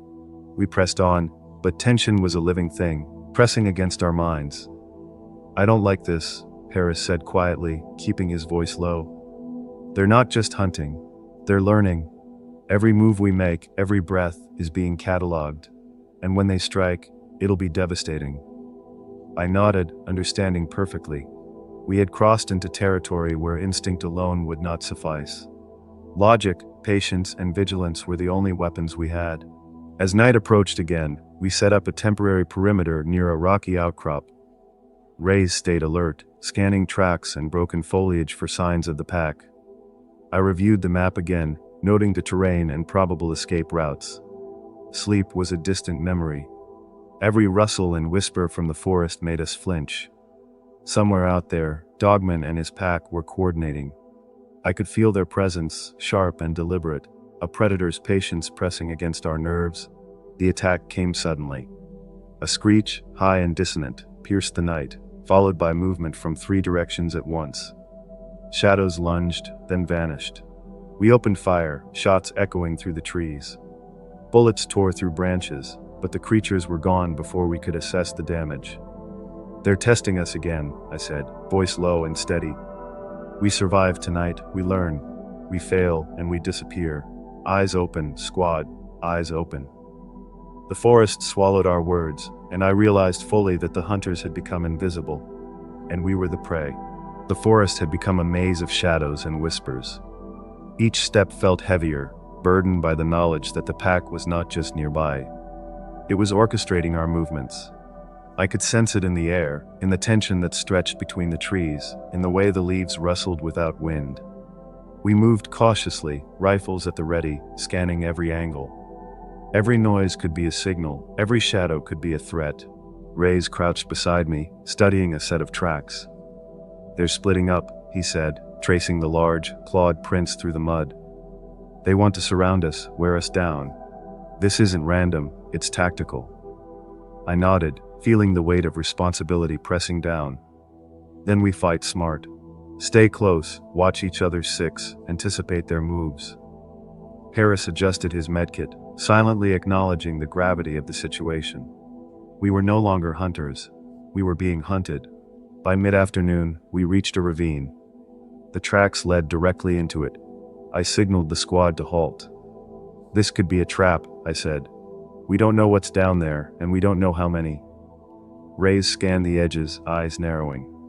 "It's the only path forward. They know we'll come this way." My stomach sank. He was right. There was no alternative. Every instinct screamed danger, but turning back meant walking blindly into unknown territory. We descended carefully, the steep walls of the ravine pressing close. Shadows clung to every crevice. Suddenly, a low, almost human-like growl echoed off the rock walls. We froze, rifles raised. Harris whispered, "They're waiting for us at the bottom." My gut tightened, but I forced myself to breathe steadily. Move slow, stay tight, eyes and ears open. The echo of our own footsteps seemed to provoke the growls, as though the forest itself was alive and aware. Halfway down, movement erupted from the edges. Figures leapt from the shadows, agile, monstrous, their silver eyes reflecting the dim light. Echo Squad fired instinctively, bullets tearing through branches and rock, but the creatures were faster than anticipated. They retreated before we could land a decisive shot, leaving only the eerie silence and the impression of calculated dominance. "They're teaching us fear," I muttered under my breath, "and it works." We pressed on, hearts pounding, muscles screaming with fatigue. The pack's intelligence became more evident with each encounter. Traps appeared where none existed before, and every ambush seemed rehearsed. I realized we weren't just trying to survive. We were trying to outthink predators that had anticipated every move we might make. The forest had become a chessboard, and we were several moves behind. By nightfall, exhaustion was gnawing at us, but we couldn't stop. We set a temporary perimeter in a hollow at the ravine's edge. Reyes examined the tracks once more. "They're close, closer than ever," he said. I scanned the tree line, gripping my rifle. "Tomorrow," I whispered, "we end this, or we don't come back at all." Silence returned, heavy and absolute, broken only by the occasional rustle in the darkness. And somewhere out there, Dogman and his pack were watching, waiting, patient and relentless. Dawn broke with a dull gray light, painting the forest in muted shadows. The previous night had left us battered, tense, and on edge. Echo Squad moved silently along the ravine's edge, senses strained. Every step, every breath, every flicker of movement in the corner of my eye demanded attention. I knew the pack was close. I could feel it, like static under my skin. "Tracks converge ahead," Reyes whispered, pointing toward a narrow clearing. "They're setting up for something big." I nodded, tightening the strap of my rifle. We move smart, slow, and coordinated. No heroics. We take this one step at a time. Harris glanced at me, exhaustion written clearly across his face. "One step at a time," he echoed, voice low, as if repeating a prayer. The clearing opened before us, and there it was. Dogman, alone, massive, eyes glinting with cold intelligence. Around it, smaller figures melted into the shadows. The pack. They didn't charge. They didn't retreat. They waited. I could feel the tension crackling in the air, a predator testing its prey. "Positions," I whispered, and the squad fanned out, rifles raised, every muscle coiled. Time slowed as we assessed, calculated, anticipated. A wrong move, and it would be over. The pack circled subtly, pushing us toward the center, guiding, manipulating. I signaled Reyes to flank, Harris to cover the rear, and myself to advance carefully. The dogman tilted its head, watching, analyzing. Then it stepped back, almost inviting us. I realized we were walking into the final act of the hunt. The fight erupted suddenly. Figures lunged from shadows, fast and feral. Shots rang out, echoing off rocks and trees. I swung my rifle, firing with precision, feeling the weight of every decision, every movement. The forest became chaos. Shadow, motion, sound. Harris shouted as he fired, Reyes moved with lethal efficiency, and I found myself facing the dogman alone for a heartbeat. Its eyes locked with mine, and I saw intelligence, strategy, and something almost human in its gaze. The moment stretched. I fired, narrowly avoiding a swipe that could have ended me. The pack scattered under coordinated fire from the squad. Dogman roared, a sharp, deliberate sound, and disappeared into the tree line, dragging itself back into the forest's depths. Silence followed, heavy and absolute, broken only by our ragged breathing and the distant rustle of leaves. "It's gone. For now," I said, voice tight. Reyes nodded, sweat and dirt streaking his face. We gathered ourselves, scanning the forest, aware that victory was temporary. Dogman had tested us, and we had survived. But the pack remained, patient, intelligent, waiting for another chance. I knew we weren't done. Not truly. But for the moment, Echo Squad had endured. And in this forest, that was enough. We moved forward, cautious, alert, ready for the next hunt, carrying the memory of what we faced and the understanding that some predators never tire, and some hunts never truly end.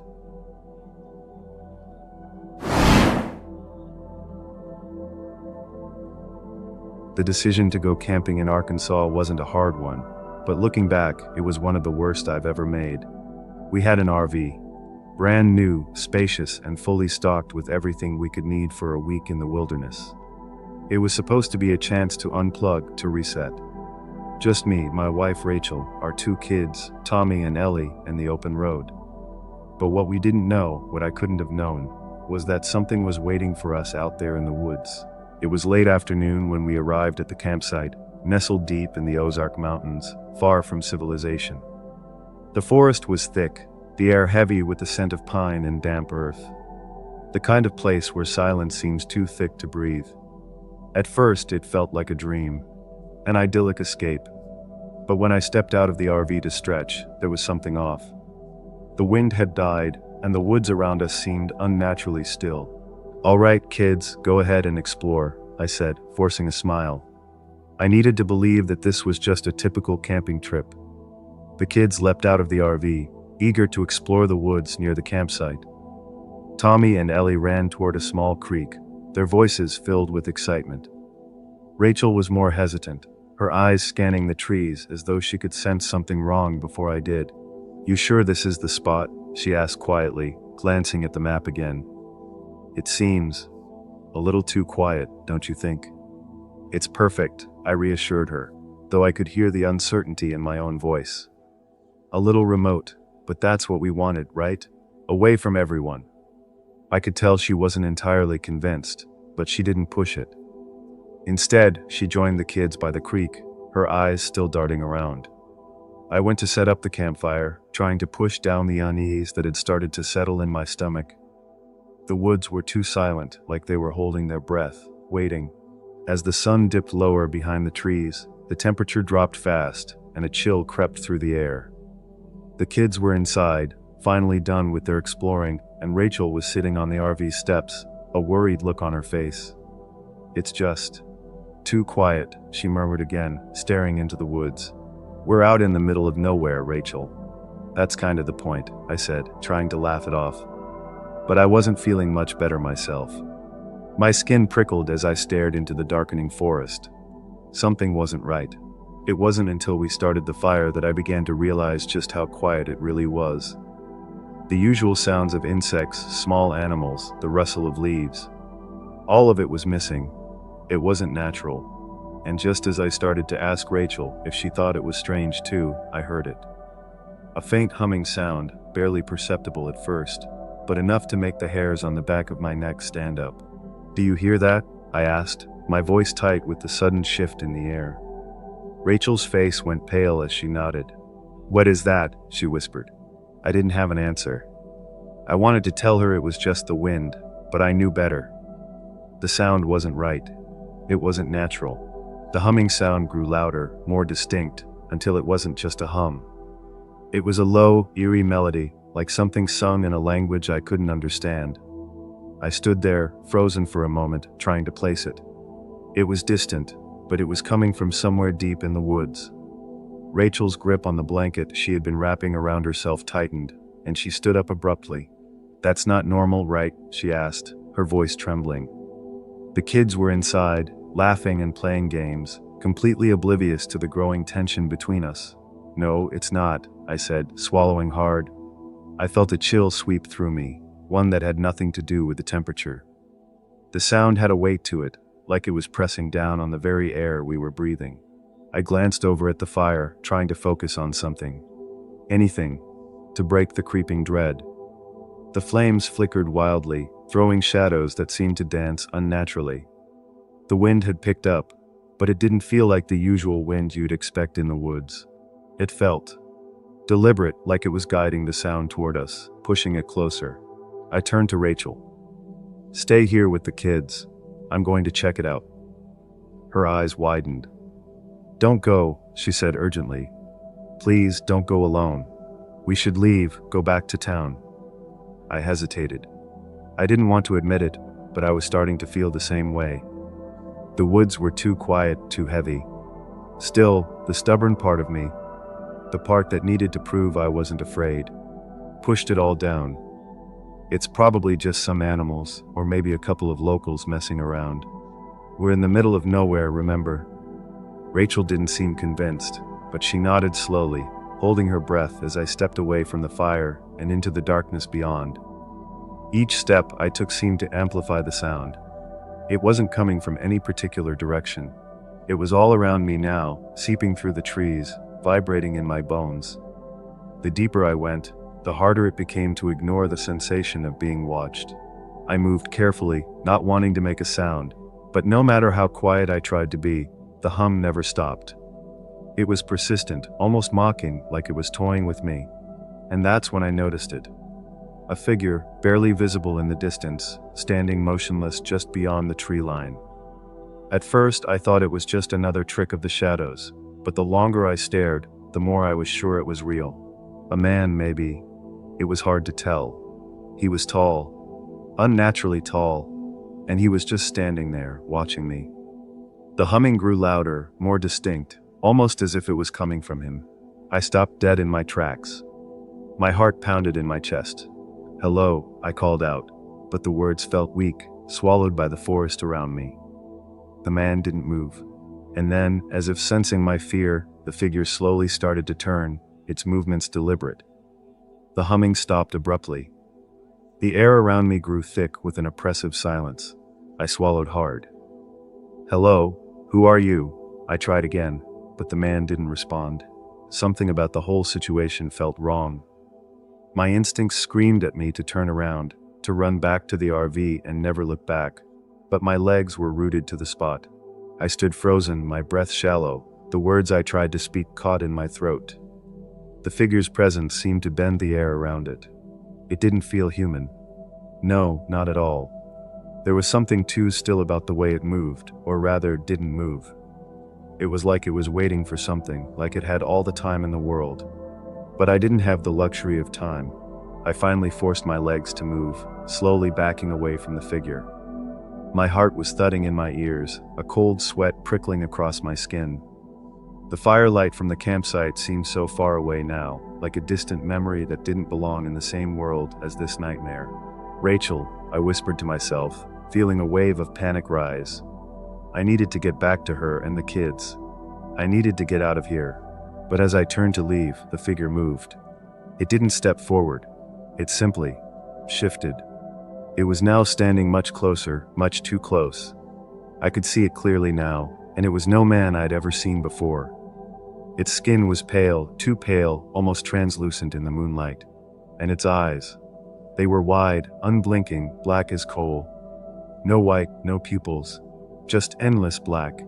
I staggered back, my feet tangled in the underbrush, but I couldn't look away. It took a step forward, and another, its footfalls unnervingly silent, despite the dry leaves beneath it. I turned and ran. My breath came in ragged gasps as I sprinted back toward the campsite, my mind reeling. I heard it behind me, the sound of the figure moving. Closer, faster, but not a sound. It was unnatural, and I couldn't make sense of it. The RV came into view, but the door was locked. Rachel and the kids were inside. I was just about to reach for the handle when I heard a voice. A whisper, cold and soft, right behind me. "Don't run." I spun around, but the figure wasn't there. It was like it had vanished into the air, as if it had never existed. But I knew better. It was out there, somewhere in the darkness, watching. The humming sound returned, faint but insistent. It was no longer a melody, but a low, vibrating hum, like something that belonged in the ground beneath my feet. I didn't waste any time. I pounded on the door of the RV, my fists hammering against it, desperate. "Rachel, Rachel, get the kids. We need to leave now." She opened the door, eyes wide with fear. "What is it? What's wrong?" "There's someone out there, Rachel. Someone. Or something. We need to go. Now." The kids were staring at me, confused, but they could sense something was wrong. Rachel didn't argue. She grabbed them by the arms and yanked them inside, locking the door behind her. I didn't wait to explain. I jumped into the driver's seat, started the engine, and slammed the gas pedal down. The RV lurched forward, kicking up dirt and gravel as I sped out of the campsite, tearing through the narrow dirt road that led us deeper into the wilderness. But as I drove, my eyes kept flicking to the rearview mirror, expecting to see the figure standing behind us. I couldn't shake the feeling that it was still out there, following us. I wasn't sure how long I drove before I realized we were completely lost. The roads weren't marked, and the trees closed in tighter around us the farther we went. I glanced over at Rachel, but she didn't say anything. She didn't have to. Her face said it all. "We're not safe, are we?" she whispered, her voice breaking the silence. I didn't answer. The words caught in my throat. The RV rumbled over the uneven path, the tires skimming over rocks and dirt, but I didn't feel the familiar comfort of movement. Every mile we covered, every turn I made, only seemed to draw us deeper into the unknown. The forest pressed in on all sides, shadows long and oppressive, the air thick with the weight of something unsaid. "Turn around, Jason. Just turn around," Rachel begged, her voice tight with fear. I didn't respond. There was no turning back. Not anymore. I glanced in the rearview mirror, but saw nothing but the deepening darkness of the woods behind us. That figure was still out there somewhere. I could feel it, like a heavy presence looming over us, waiting for the right moment to strike. "We can't go back, Rachel," I said, my voice low. "We're too deep in now." Rachel's hand tightened on the seat next to her. "We don't even know where we're going. What if we run into it again?" she whispered, a tremor in her voice. "What if it follows us?" "I know," I muttered, my hands white-knuckled on the steering wheel. "But I don't know where else to go. I don't know the way out of here." The sound of the engine was a constant hum in my ears, but there was something else, something I hadn't noticed before. A rustling from the trees. At first, I thought it was just the wind, but the sound was too deliberate, too rhythmic. My heart pounded harder in my chest, and I swiveled my head to look outside. And there it was. The figure. It wasn't just standing in the woods anymore. No, now it was moving. Swiftly, silently, through the trees, keeping pace with the RV. It didn't walk like a person. It didn't even run. It shifted. The way its limbs moved was unnatural, almost like it was floating or gliding. But the worst part? It wasn't alone. Behind it, a second figure appeared. Then a third. All of them tall, pale, with those wide, unblinking black eyes. There was no mistaking them now. They weren't human. Not by any stretch of the imagination.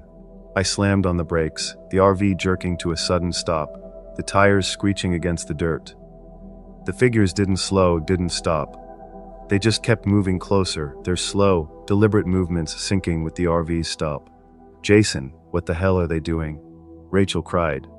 She clutched the kids to her chest, her eyes wide in panic.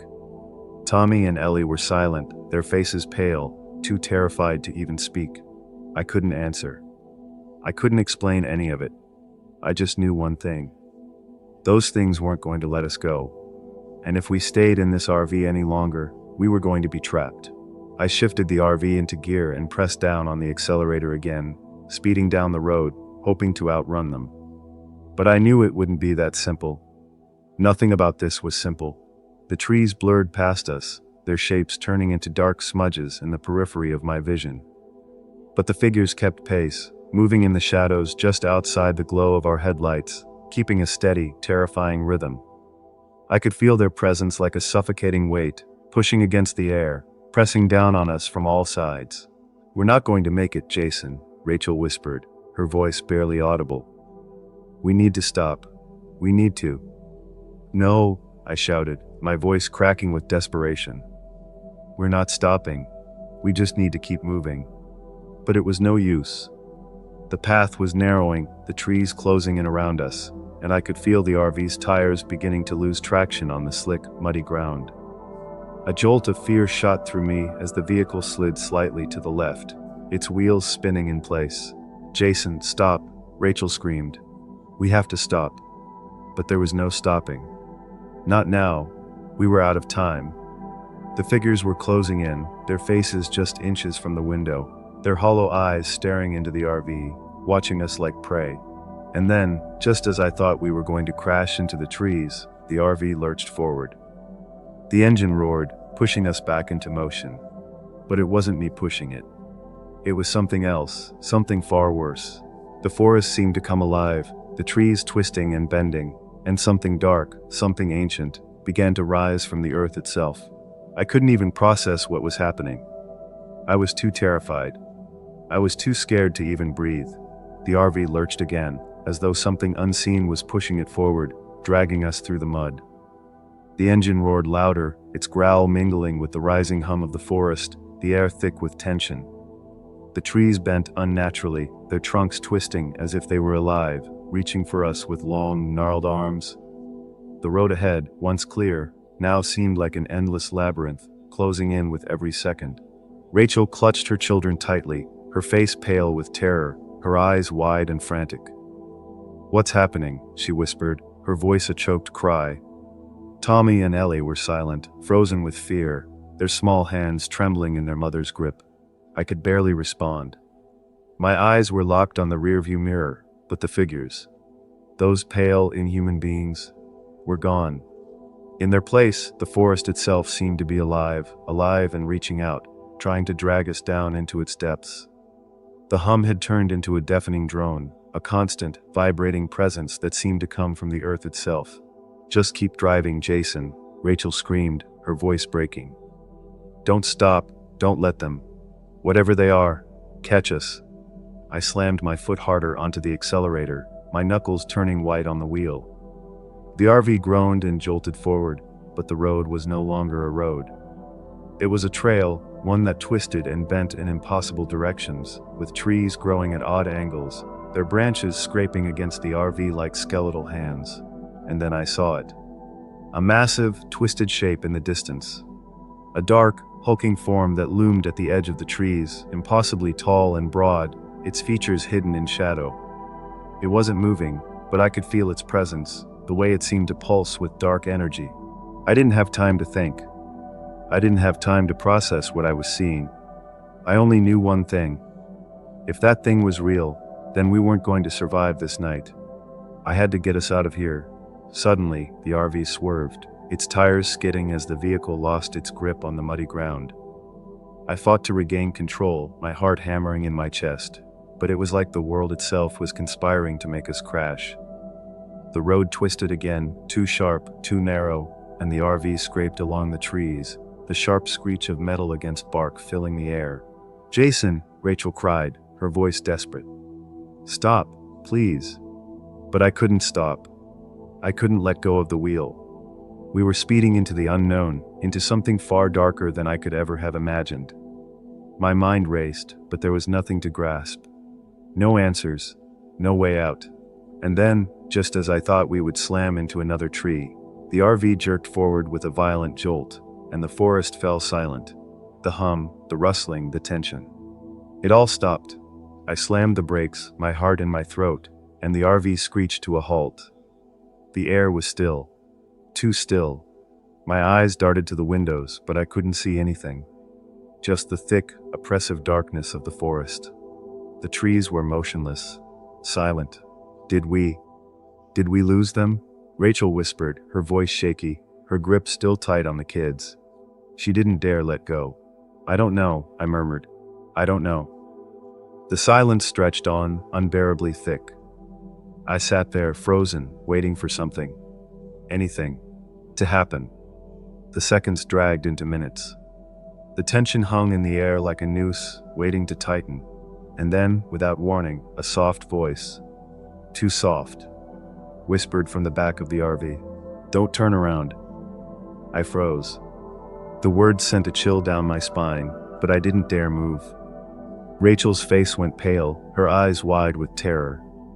Tommy and Ellie were silent, frozen in place, their eyes wide as they clung to their mother.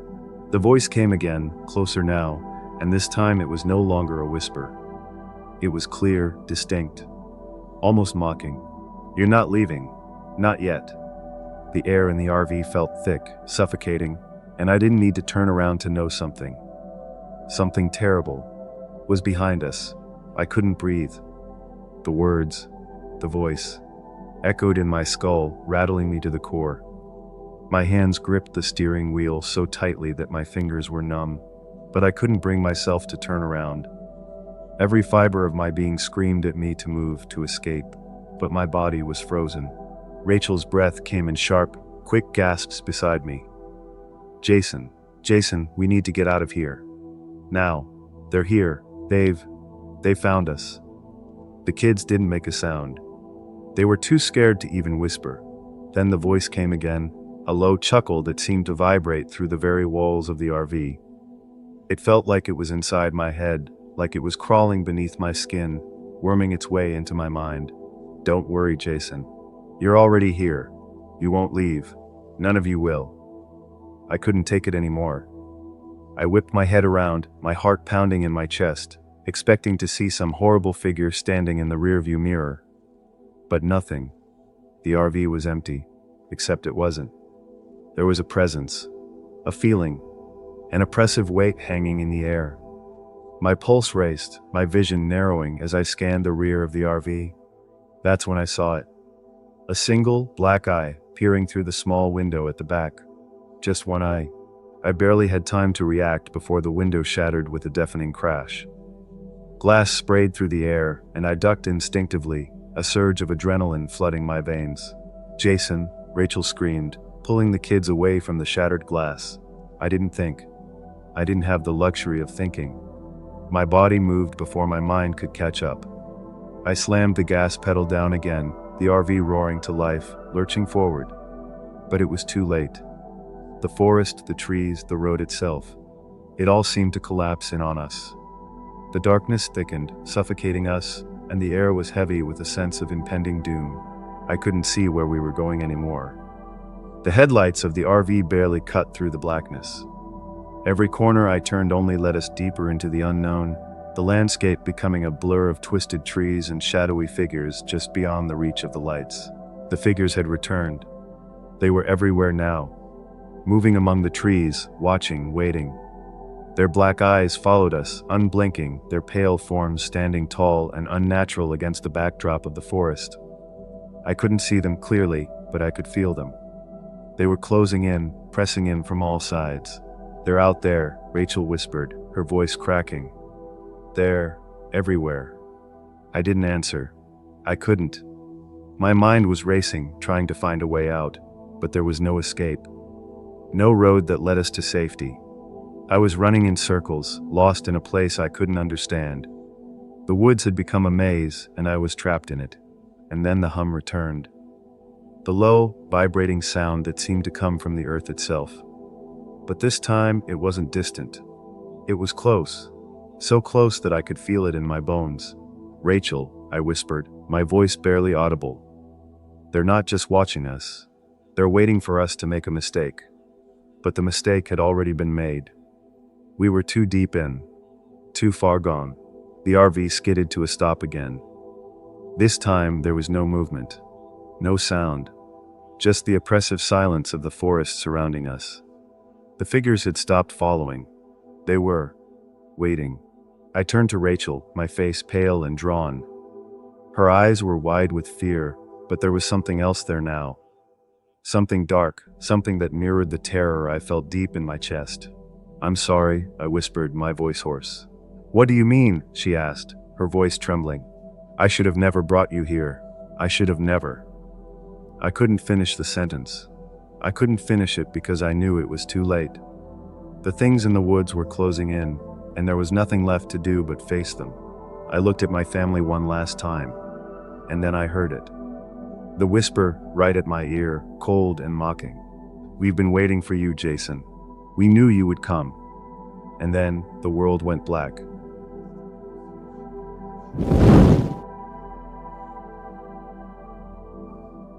They never trained me for this in ranger school. Sure, they went over how to treat hypothermia, spot illegal traps, even how to put down a rabid animal clean.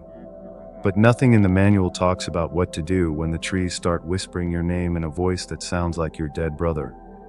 Nothing prepares you for claw marks 12 feet up on a birch tree, or the gutted carcass of a black bear with its ribcage peeled open like a flower. Nothing prepares you for them. I'm part of the Eastern Band, born and raised just outside the Kuala boundary. Took this post with the National Park Service thinking I'd spend my life hiking trails and protecting sacred ground. It was peaceful at first. The Smoky Mountains cradled me like kin. The wind sang through the laurels, the rivers whispered old secrets in Cherokee. But about a year ago, something changed. The woods grew, mean, and things started disappearing. Campers, hikers, even one of our own. A quiet kid named Jim Weah. Vanished without a damn trace. We wrote it off as accidents, but deep down, we all knew better.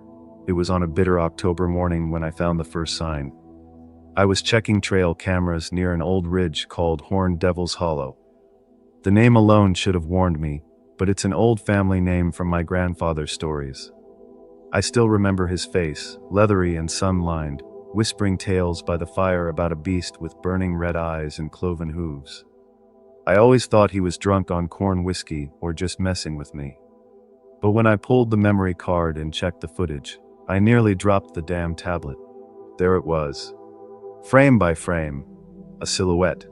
Tall, hunched, too thin to be a bear, too long to be a man. Its limbs looked backward like it was born wrong, and the eyes, hot, glowing, predatory, stared straight at the camera like it knew it was being watched. My gut twisted. It wasn't just the thing itself. It was the air around it, the static fuzz that danced across the lens, like the forest itself recoiled from it. I didn't tell anyone right away. You don't last long in these parts spreading ghost stories. But then the claw marks started showing up. On trees, on ranger trucks, even on the metal doors of the fire lookout tower. Something was marking its territory, and we were smack in the middle of it. The worst part. The birds stopped singing around that area. Total silence. No wind, no bugs, like the forest was holding its breath. A week later, I took a trainee, Josie Toinita, out to the hollow. She was green, still had that bright-eyed optimism. She joked about Bigfoot most of the hike up, even when I warned her to keep quiet. "You really believe there's something out here, Ranger Crow?" she asked, smirking. I didn't answer. I didn't have to. She saw it in my eyes. And later, when we found the half-buried pile of bones arranged in a perfect spiral, her smile vanished. Jesus, these are human. That's when the forest went silent again. I know how that sounds. I know what you're thinking. But I need you to understand this. This isn't some tourist campfire tale. It's not some cryptid nonsense for internet clicks. I saw it. And if we don't act soon, whatever it is, it won't just haunt these woods. It'll spread. We decided to bring in the local authorities after Josie found the human bones, but I knew it was too late. The sheriff came out with a handful of deputies, but they were only good for clearing out tourists who were curious about the mysterious disappearances. Their radios crackled with nonsense, and their flashlight beams only made the dark look thicker. They didn't understand. They thought it was just some rogue bear or mountain lion picking off campers. Hell, I almost wanted to believe that myself. But the bones didn't fit. And neither did the deep-set, smoky claw marks I found on the rocks by the creek. A week passed before we got the second body. But this one wasn't like the others. This one had no flesh.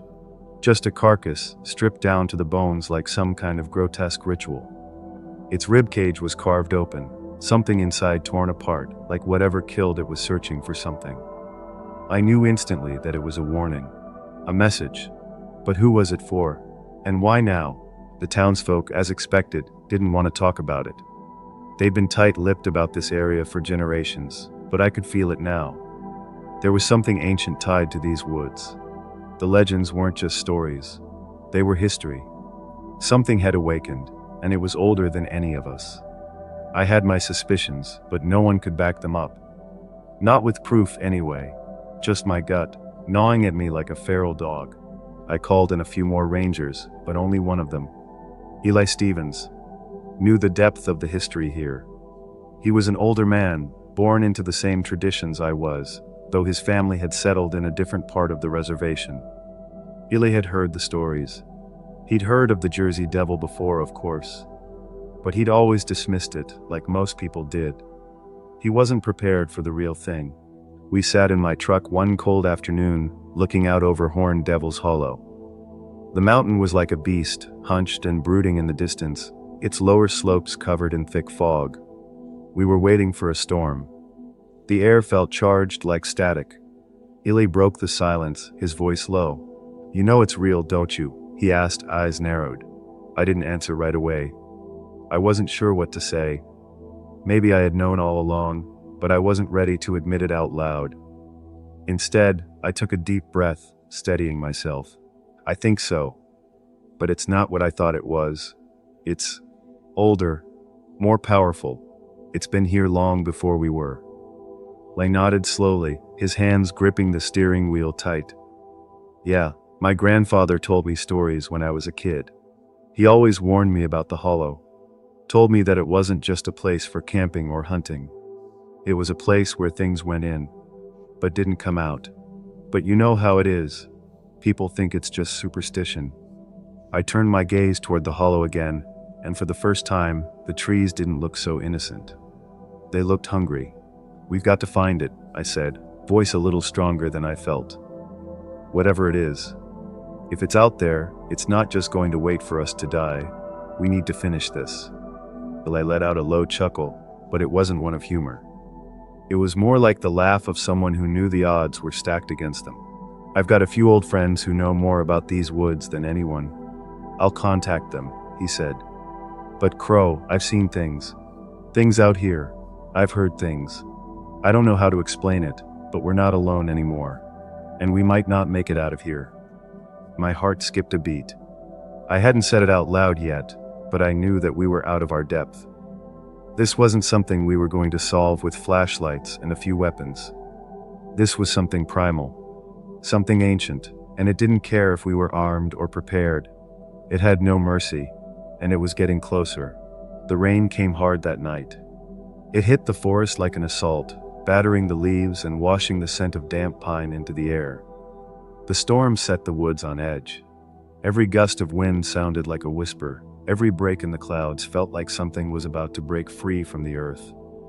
Eli and I stood side by side, watching the horizon where the hollow waited, its silhouette barely visible beneath the curtain of rain. "I don't know how much longer we have," I said, voice barely cutting through the downpour. "If it wants us, it'll come soon. I can feel it." Eli didn't respond right away. He was looking at something in the distance, his eyes scanning the trees, his hand gripping the handle of his rifle. There was something about his posture. Something that made my heart race just a little faster. He wasn't just prepared. He was waiting, and then I heard it. A sound at first faint, almost indistinguishable from the wind. But as it grew louder, I knew. My blood froze. The high-pitched shriek was unmistakable. The sound of something unnatural, something wrong. A scream echoing from deep within the hollow. I grabbed Eli's arm, pulling him back toward the truck. "Get in, now," I barked. He didn't argue. We scrambled into the vehicle, the rain pelting the windshield as I slammed the engine to life. The wheels kicked up mud, but the tires struggled to grip the wet, slick earth beneath us. The hollow was closer now, closer than I wanted to believe. "What the hell was that?" Eli asked, his voice tight. "I don't know, but we need to move fast. That thing's been watching us for a while. I don't think it's ever been this bold before." We sped toward the heart of the hollow, the road twisting and turning beneath us like a snake. The storm had transformed the once familiar path into a treacherous maze of puddles and slick stones. Every now and then, the headlights caught flashes of something.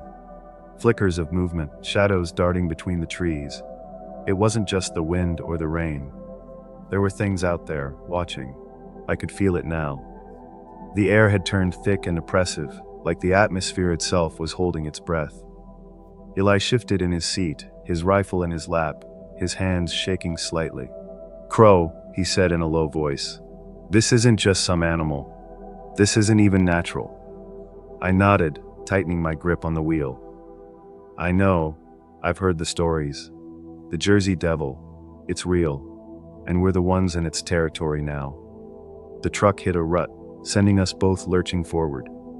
The engine sputtered, and for a moment, I thought it might die altogether. We were on a narrow dirt path now, the trees closing in on either side of us like claws, blocking out most of the sky. And then I saw it. The creature, or at least part of it. A flash. Just a flicker of dark, skeletal limbs, stretching out from behind a gnarled oak tree. The outline was enough. Too much. It was as if the creature's very presence twisted the air, bending the trees in unnatural ways. And then, like a ghost, it was gone, vanishing into the darkness. I slammed on the brakes, the truck skidding to a halt. We sat there, heartbeats thundering in our chests, staring into the inky blackness. The world around us was still, but not for long. A heavy thud echoed through the trees, followed by another and another. The ground beneath the truck shook with each step. Whatever was coming, it was big. My breath caught in my throat as the sound drew closer, until I could make out the terrible rhythm of its footsteps. And then I saw it. This time there was no mistaking it. It stood tall, too tall, its eyes glowing like twin embers in the darkness. It was there, right in front of us, just out of the reach of the headlights. I could barely breathe as its gaze locked onto mine. The Jersey Devil. The thing my grandfather warned me about. This wasn't a myth. This wasn't folklore. It was real. And it was coming for us. I don't know how long we sat there frozen. My mind was racing, but my body refused to move. The thing in front of us didn't just look wrong. It felt wrong, like it was a part of the forest that wasn't supposed to be. Its eyes, those burning, unholy eyes, never left mine. It was as if it could see into my soul, stripping away all the things I'd spent my life trying to protect. Fear, anger, survival. They all melted away in its presence. It was pure, ancient terror. Then the thing took a step forward. My foot slammed on the accelerator before I even realized what I was doing. The truck lurched forward, tires spinning in the mud as we careened down the narrow path. Eli shouted, but I couldn't hear him over the pounding of my own heartbeat in my ears. Behind us, I could hear the heavy, bone-crushing steps of the creature following us, moving with unnatural speed despite its bulk. "Get out of the way, Crow!" Eli screamed, his voice barely audible above the storm. He was reaching for the rifle, but I couldn't let go of the wheel. Not now. Not when it was right behind us. I swerved hard to the right, narrowly avoiding a fallen tree, the truck screeching with the strain of tires struggling for purchase. We were closing in on the old ranger station. Just a few more yards. I could see the silhouette of the building through the rain. The station had been abandoned for years, but I knew it had one thing we needed: weapons. The truck hit a sharp incline, and I slammed the brakes again. We were out of time. The thing was too close now. Its breath sounded like wind through the trees, a low growl vibrating in the air. I pulled the emergency brake, sending us skidding sideways until the truck finally came to a stop just outside the old station. "Get out!" I shouted to Eli, slamming the door open and drawing my sidearm. "We need to make it inside. Move." Eli hesitated for a split second, his eyes flicking to the rearview mirror, and then he bolted. The rain had picked up even more, drenching us as we sprinted for the door of the ranger station. The thing was behind us now, its steps loud and terrifying as it closed the distance. I reached for the door handle, but it wouldn't budge. The lock was old and rusted. I cursed under my breath, my fingers fumbling with the keychain I had pulled from my pocket. Finally, the door creaked open, and Eli and I rushed inside, slamming it shut behind us. We were inside. But it wasn't over. Not by a long shot. I didn't have time to look around. We needed weapons, and we needed them fast. I ran to the back of the station, to the old armory room where we kept supplies for situations like this. Eli was close behind, his face pale in the dim light of the storm-swept room. "I think we're safe for now," Eli panted, his hand resting on a shotgun. "But what the hell is that thing, Crow?" I grabbed a rifle and loaded it quickly, my hands shaking from adrenaline. I didn't know how to explain what we were dealing with. The Jersey Devil wasn't just some animal. It wasn't just a killer in the woods. It was something much darker, much older. And it had decided we were next. "It doesn't matter," I said, trying to steady my voice. We need to kill it. Now. We both knew the odds were slim. That creature, whatever it was, wasn't going to let us off easy. It had been hunting us for days, maybe weeks, and it was closing in. From outside, we heard it. The sound of clawed feet scraping against the wood of the station's door, a low, menacing growl that rattled the walls. It was close. Too close. Then it happened. The door exploded inward, splinters flying as the beast lunged through the opening, its eyes glowing like hellfire. The moment it crossed the threshold, I fired. The bullet ripped into its shoulder, but it barely flinched. It was too fast, too strong. It grabbed Delay by the arm, swinging him like a rag doll, and slammed him into the wall with a sickening crunch. "Eli," I screamed, heart racing. I had to move. Had to save him. But in that moment, something clicked inside me. I wasn't just a ranger anymore. I was the last line of defense. I was the one who had to stop this. I aimed the rifle again, steadying my breath. The creature was focused on Eli, who was struggling beneath its weight, trying to raise the shotgun. Its massive claws gleamed in the dim light, but I didn't hesitate. I pulled the trigger. The shot rang out, echoing through the station. This time, it found its mark. The creature howled in pain, rearing back, its body jerking violently. But it wasn't enough. It was still coming. And then, something else happened. The floor beneath us shook, and I heard a voice. A whisper coming from somewhere deep inside the building. It was familiar, like the wind had somehow become a part of it, twisting the words into something I couldn't understand. But one thing was clear. The Jersey Devil wasn't the only thing we had to worry about. The whisper was like a wind through the trees, but louder, closer. It sent a chill down my spine, and I froze, rifle raised, my breath catching in my throat. The Jersey Devil was still writhing on the ground, its body contorting with unnatural speed. But that voice, the voice wasn't the thing I was worried about. Not anymore. Eli, groaning, tried to lift himself off the floor. His arm was twisted at an odd angle, blood dripping from a gash on his forehead. I could hear his breath coming in ragged gasps. The shotgun had fallen to the side, out of his reach. The creature was recovering, and that terrifying hiss echoed once more in the confines of the room. But it wasn't the only sound. The whispering. It was coming from below us. I turned sharply, my eyes scanning the dimly lit room. The floorboards creaked, the sound of something crawling beneath the building growing louder. A dark, shifting shadow moved across the cracked walls, slithering in places it should never have been. The air around us grew heavier, the pressure thick, as if something ancient was waking from a long slumber. "We're not alone," I muttered under my breath. But it felt like my own voice didn't belong to me anymore. I didn't need to be told twice. His eyes were wide with fear, and his body tensed, ready to spring. He was no longer the man I had known, the one who had laughed at old stories around a campfire. This was a man who had learned too much too fast. He was realizing that nothing here was what it seemed. "We need to get out," Billy rasped, but his voice was strained. He couldn't run. Not with his arm like that. I looked at the door. The Jersey Devil was still on the ground, but I knew it wasn't out for the count. It was simply waiting. But for what? The whisper came again, louder this time, as though it was circling us. There was something in that sound. Something that made my blood run cold. This wasn't just a predator's hiss. It was ancient and familiar. The Cherokee legend spoke of a presence, a force that lived beneath the earth, waiting to rise and reclaim what had been taken.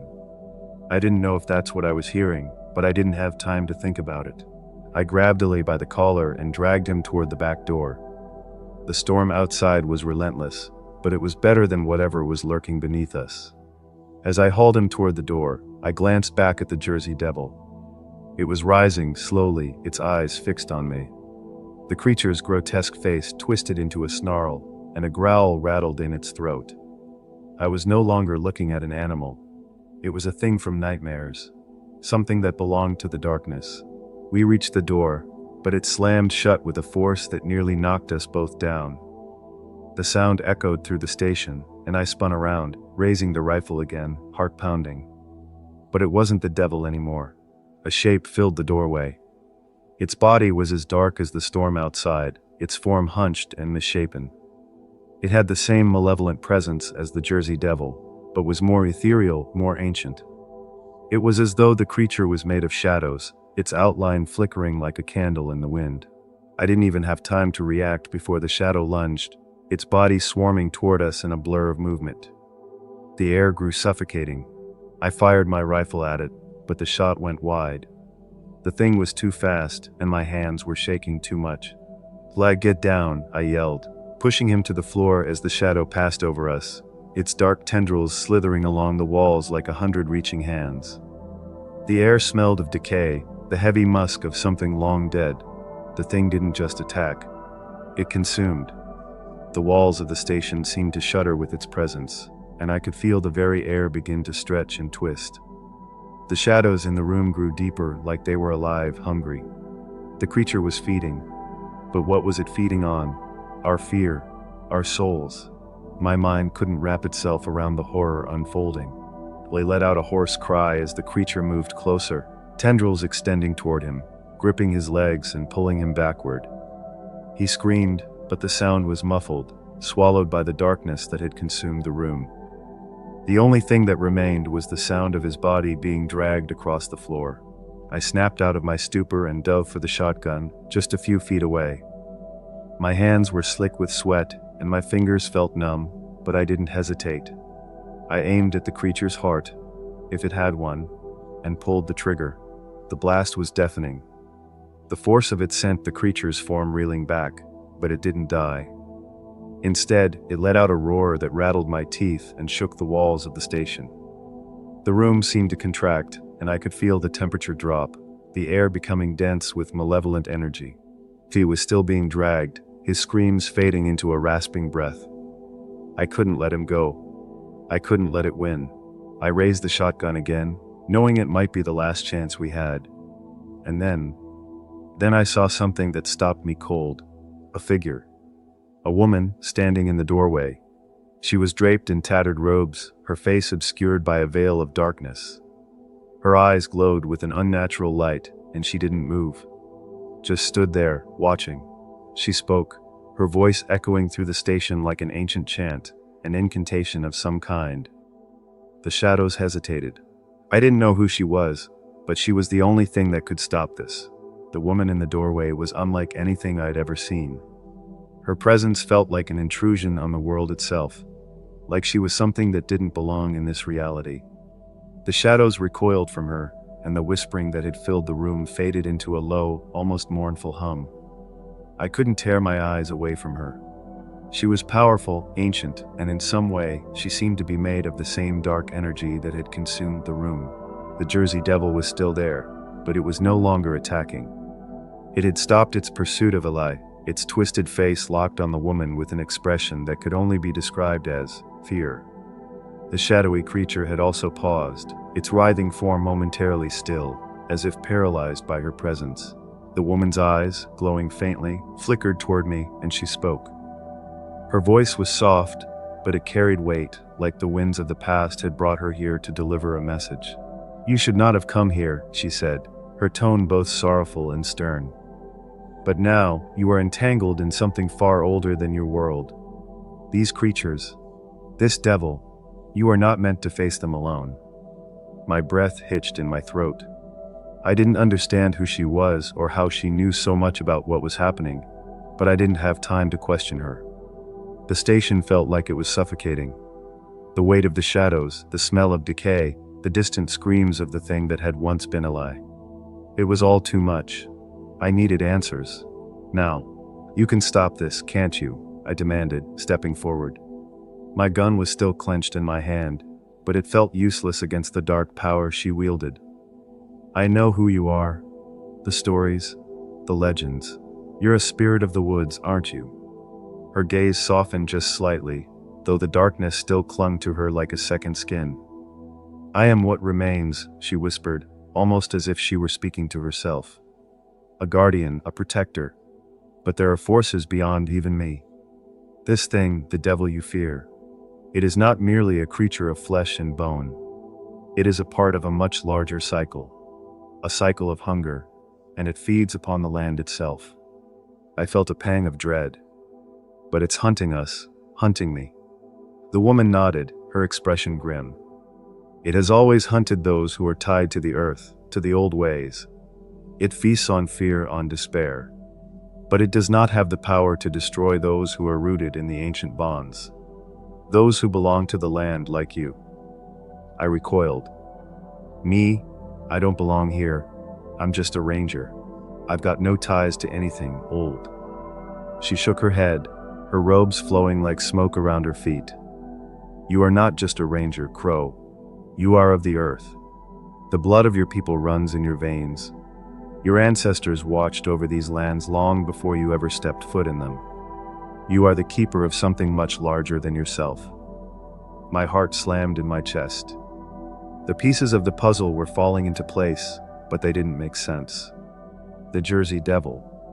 The thing that had tormented these woods for centuries. It wasn't just a monster. It was a force, and I was the one it had come for. Then how do I stop it? I asked, my voice cracking. How do I save Eli? Save myself? The woman reached out, her hand gentle but firm. You must sever its hold. The devil cannot be slain by conventional means, Crow. It must be bound. You will need to call upon the power of your ancestors. The ones who walked these lands long before any man named it a park. Her words were like a hammer to my skull. Call upon my ancestors? How was I supposed to do that? I had never believed in any of this supernatural stuff. But after everything that had happened, the shadows, the whispers, the creatures hunting us, there was no denying it anymore. This wasn't a fight I could win with bullets. Tell me how, I said, desperation clawing at me. Please. She turned toward the doorway, where the shadows and the Jersey Devil were still waiting, still watching. The storm raged outside, but within the walls of the station, it was dead silent. I could hear nothing but the pounding of my heart and the soft whisper of the wind through the trees. Take this, she said, pulling a small bundle from the folds of her robe. She handed it to me. An old leather pouch, worn with age. Inside, there were small items wrapped in dried leaves. Roots, feathers, and something that glimmered faintly, like the dust of forgotten stars. This will bind the creature. You must place it upon the earth where it first rose. The hollow, she instructed. And when you do, it will return to the depths from which it came. I nodded, taking the bundle. It felt heavier than it should have, as though it held centuries of weight. I didn't question it. I didn't have time to question it. With one last look at the woman, I turned and ran toward the back door. Eli was still on the ground, unconscious, his face pale and bloodied. I didn't know if he was going to make it, but I couldn't waste time. I had to finish this. I had to stop the devil before it killed us all. I pushed open the door, stepping out into the storm. The winds howled around me, but I kept moving. The hollow was waiting, and so was the Jersey Devil. This time I wasn't running. I was going to end it. The storm had turned the earth beneath my boots to mud, each step a battle to stay upright.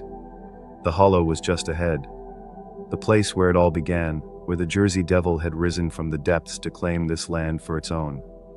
The trees here were twisted, gnarled, and ancient, their roots like veins in the earth, pulsing with the same dark energy that had consumed the park. I could feel it in my bones, that same suffocating presence I had felt when I first stepped into these cursed woods. It was waiting for me. Ele had barely survived the attack at the station, but with the little strength he had left, he insisted on coming with me. His arm was still in a sling, his face bruised and pale, but there was a fire in his eyes that hadn't been there before. He wasn't the skeptic anymore. He was a man who had seen the dark heart of the world, and it had nearly killed him. I didn't have time for more questions, not now. There was a war to fight. The devil had to be stopped. The hollow itself was an eerie sight. The trees here had grown in twisted, unnatural ways, their branches like skeletal hands reaching toward the sky. The air was thick with a palpable sense of dread. I reached into the leather pouch the woman had given me, pulling out the bundle of roots, feathers, and the faintly glowing shard of light.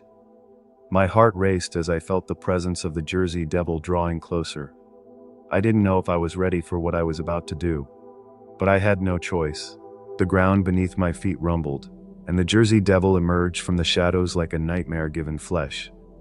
It was bigger now, its twisted wings unfurled, its body covered in a sickly sheen that glistened in the dim light.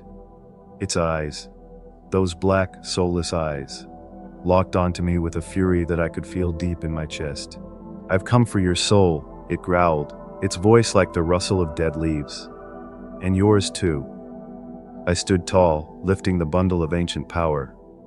Eli was by my side, his shotgun in hand, but I knew this wasn't a fight we could win with bullets. The creature's growl was deafening, and the wind whipped through the hollow like a tornado. But I wasn't afraid. I had the power of my ancestors in my grasp. With a deep breath, I knelt and pressed the bundle into the earth, muttering the words the woman had taught me.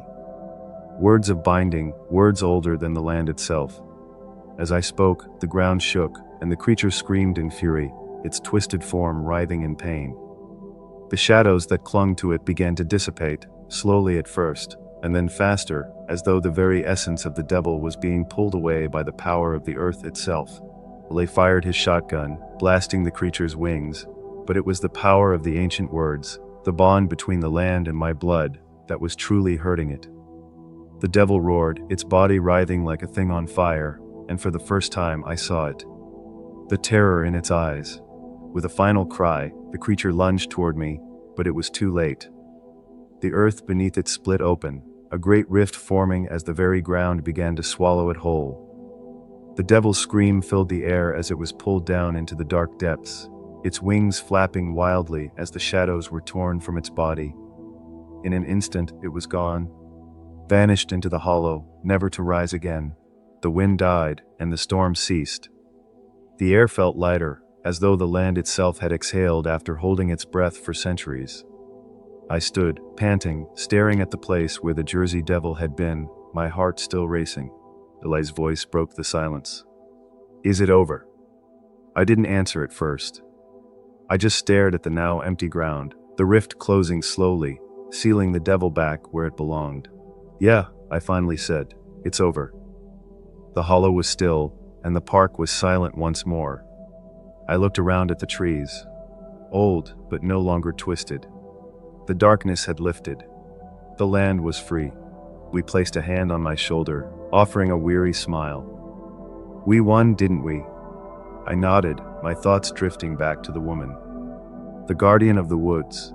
She had given me the strength I needed to face the devil. And now I understood. It wasn't just about survival. It was about protecting the balance between the living and the spirits of the land.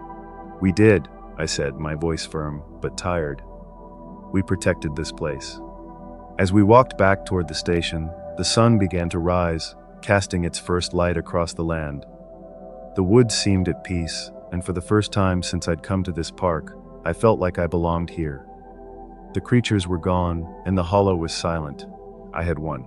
But more importantly, I had learned something that I would carry with me for the rest of my life. Some battles are not fought with weapons. Some battles are fought with blood, with belief, with the strength of those who came before us. And in the end, that's all we really need to survive. Okay, guys, I know that a lot of you prefer fictional stories, so this episode is for you. We're back in the military with a Navy SEAL rogue who hunts Dogman, only to realize the disturbing truth behind government leadership. So before we start, and if nobody asks you yet today, how you're really doing, right below. Okay, get comfy, grab your evening tea, and let's wind down. I never expected a quiet forest to become my battlefield. Most nights, I dreamt of operations in the desert, storming compounds under blazing sun, yet here I was, crouched in the dense pines of Blackwater National Park with nothing but my rifle, a knife, and the haunting sound of distant howls. The park had been my backyard growing up, a place where I learned to track deer and read the wind. Now it had become a hunting ground for something far more dangerous. "Sir, do you really think it's what they say?" Sergeant Hayes asked, his flashlight trembling as he scanned the undergrowth. I didn't answer right away. I had heard the reports, the disappearances, the torn-up campsites. People called it a dogman. Half man, half wolf, a nightmare given form. Skeptics would call it a legend, but my gut told me this wasn't a story for campfires. I don't care what they call it, I said finally, voice low. What matters is someone's dead, and we find out why before anyone else is. My words were clipped, a reflex of my training, but beneath the surface, there was a surge of adrenaline, the same one I'd felt the first time I stepped off a helicopter into enemy fire. We moved silently along the trail, the forest pressing in on all sides. Every snapping twig made Hayes flinch. I wanted to tell him to relax, but I knew better. Fear was as much a weapon as a gun. I could feel the tension radiating off him like heat. He wasn't the only one tense. I was tight too. Something about this hunt felt different, raw and unpredictable in a way even a combat mission in Afghanistan hadn't been. Look at these marks, I said, kneeling beside a ripped-up campsite. The earth had been clawed apart, a clear pattern of predatory aggression. I traced the lines with my gloved hand. This isn't human strength. Hayes swallowed hard, staring at the deep gouges in the soil. And it's not a bear, not even close. The wind shifted, carrying a scent I couldn't place immediately. Coppery, sharp, and wild. My training kicked in. Nose low, ears alert, I followed it like a predator myself, silent, calculated. I could hear the far-off sound of something moving in the underbrush, too deliberate to be random. My pulse didn't quicken, it sharpened. Every fiber of me was alive in the moment, aware that whatever was out there was intelligent. Not just an animal. It hunted with purpose. Hayes whispered, "Do we engage if we see it?" I turned, eyes narrow. "Engage only if necessary. And then we survive. Nothing else matters right now." I glanced into the shadowed trees, imagining what could be lurking beyond the moonlit trunks. Whatever it was, I knew it had chosen this park as its territory, and now it had chosen us as intruders. We pressed deeper into the forest, the shadows growing longer as night swallowed the trail. My boots sank into the damp earth, each step deliberate, careful not to leave a sound that would give us away. The further we went, the stranger the forest felt, as if it had turned against us, bending the paths and wind to hide something dark. I could feel it in my chest. A rhythm, a pulse I didn't recognize but understood instinctively. Something was watching, waiting. Hayes stumbled over a root and cursed under his breath. "Sorry, sir," he muttered. I gave him a nod but didn't slow. "Don't apologize. Just move like your life depends on it. Because it does." He followed, eyes darting into every shadow. I could almost hear the fear, low and constant, radiating off him like heat. It made me tighter, sharper, more alive. Fear was a tool. If wielded correctly, it could keep you alive. We reached a clearing, moonlight spilling over a shattered campsite. Tents were shredded, supplies scattered, and the smell hit first. Iron, sharp and heavy. Someone had been dragged. Whoever, or whatever, did this wasn't interested in leaving a message. It was about hunting. I crouched, scanning the perimeter. Marks on the trees suggested speed, agility. Whoever made them had climbed and leaped with impossible strength. "Hayes," I said quietly, "see these scratches? That's not human. That's not even close to any predator we know." He swallowed and nodded. "Sir, what is it?" I didn't answer. I had an idea, but confirming it aloud was dangerous. Name it, and it becomes real. I tracked the claw marks deeper into the underbrush. Every instinct screamed that we were following a predator, one that had eyes on us long before we saw it. The wind shifted again, carrying a low, resonant growl that made my skin tighten. Hayes froze beside me. "I told you," I whispered. "We need to keep moving." His hands trembled slightly as he gripped his rifle. "It's smart. It waits.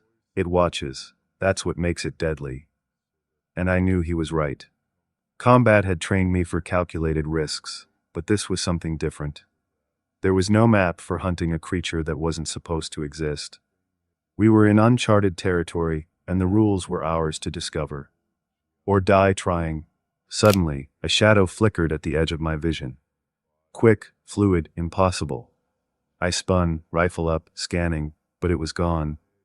Only the disturbed leaves and an echo of movement remained. My heartbeat remained steady. Hayes's wasn't. "Did you see that?" he whispered. I nodded without taking my eyes off the darkness. Yes, it saw us too. We just became part of its territory. We pressed on, the tension growing. The forest was alive with sounds that didn't belong. Snapping twigs that weren't ours, low growls that echoed through the trees, and the occasional distant scream from campers who hadn't escaped. Every step was a calculation, every breath a measure against panic. By the time we reached the edge of the next clearing, I felt the full weight of what we were up against.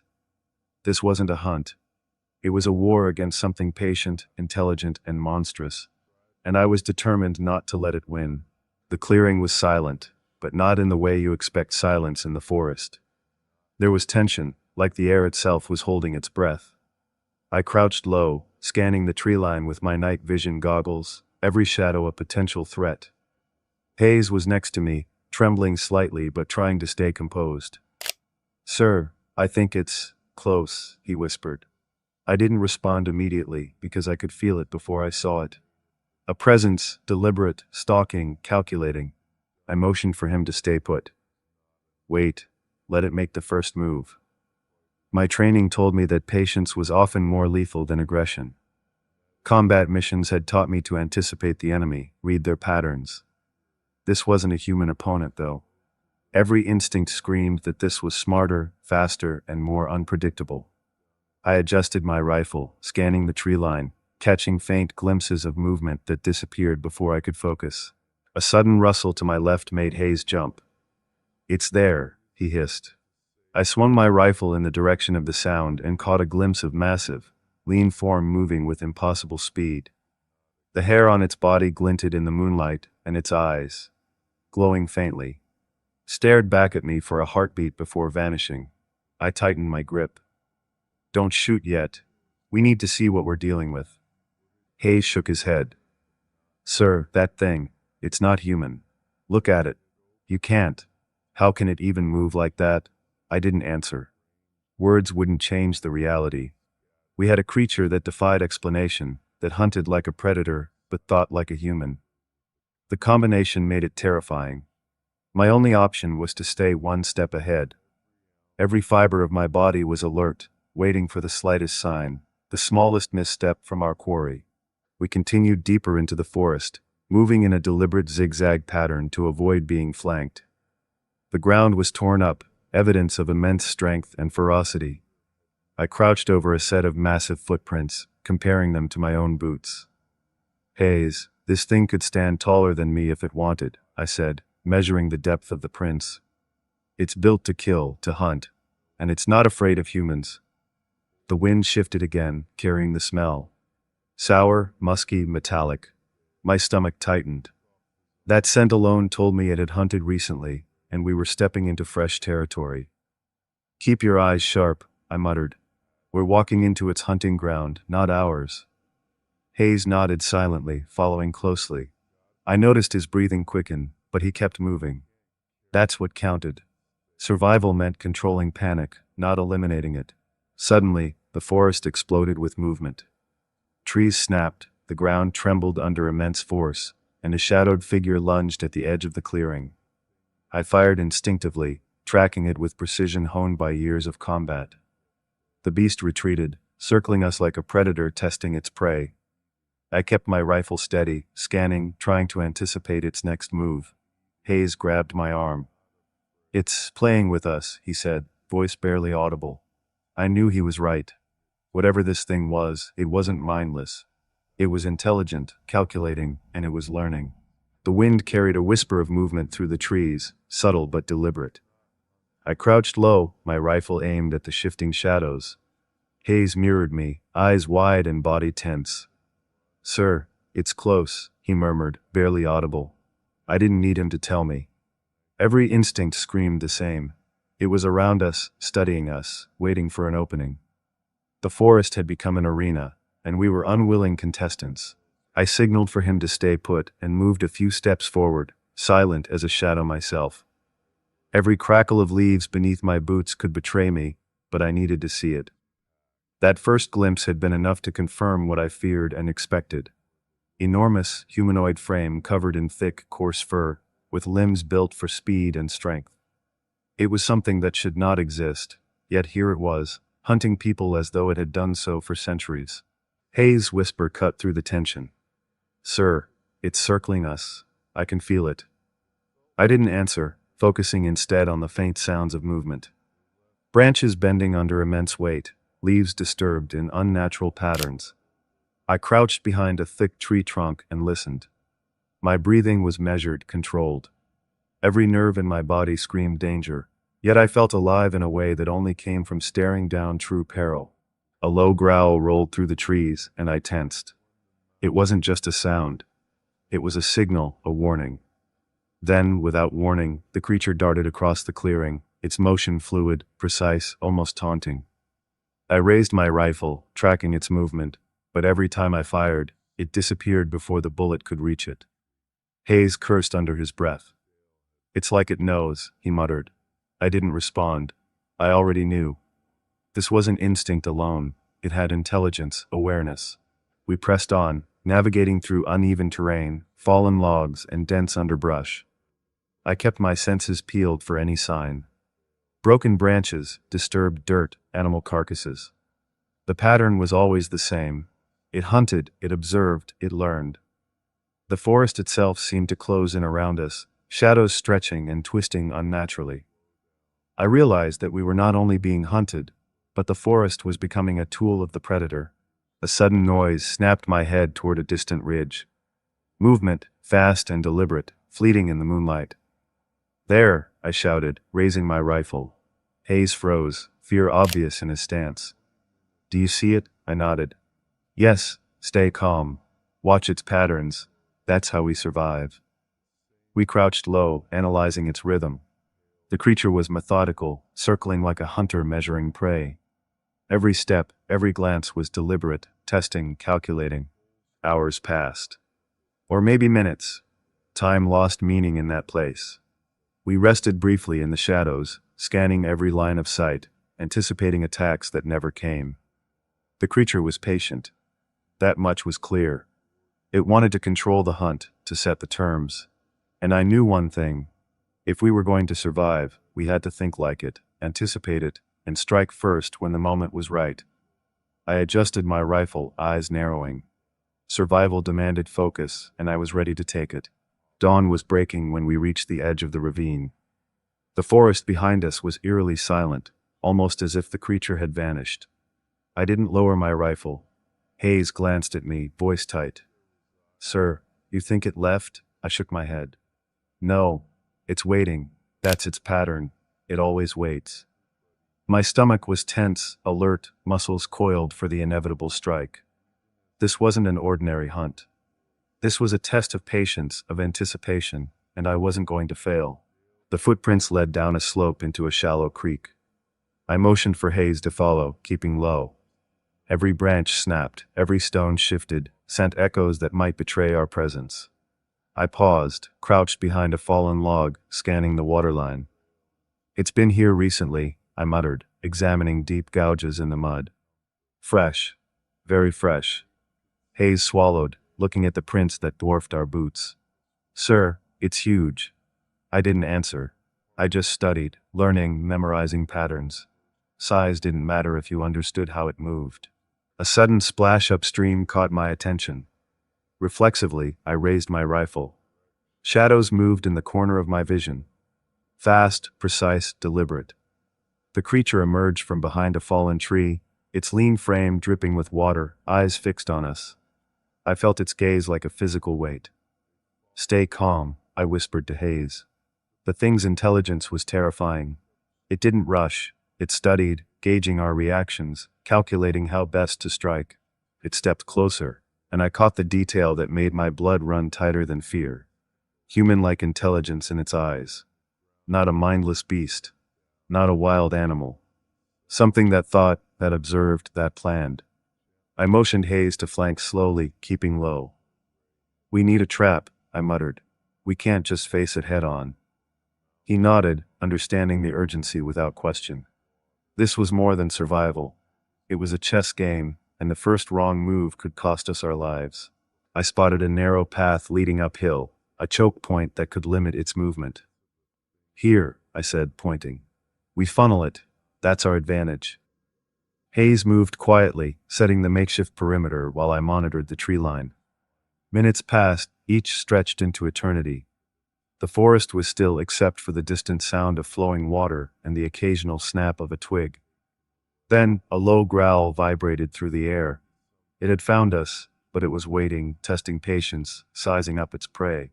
When it finally moved, it was lightning fast. It leapt from shadow to shadow, testing our perimeter, and I fired a warning shot that echoed through the trees. The creature froze, its glowing eyes locking onto mine. It let out a deep, resonant growl. Not animal, not human, and then disappeared as quickly as it had appeared. It's circling, Hayes whispered. It's going to come back. I nodded, every sense on edge. That was exactly what I expected. The hunt wasn't over. Not by a long shot. We spent the next hours in tense silence, anticipating every movement, learning its rhythm. I adjusted, repositioned, and prepared. Survival depended on precision, patience, and understanding an enemy that didn't play by normal rules. When it finally returned, it would find a trap waiting. And for the first time, I felt a flicker of control in the chaos, knowing that I might be able to end this, that I might be able to survive what few had ever faced, and strike back with everything I had. Night had fully descended again when it returned. The forest felt charged, every shadow stretched and distorted under the moonlight.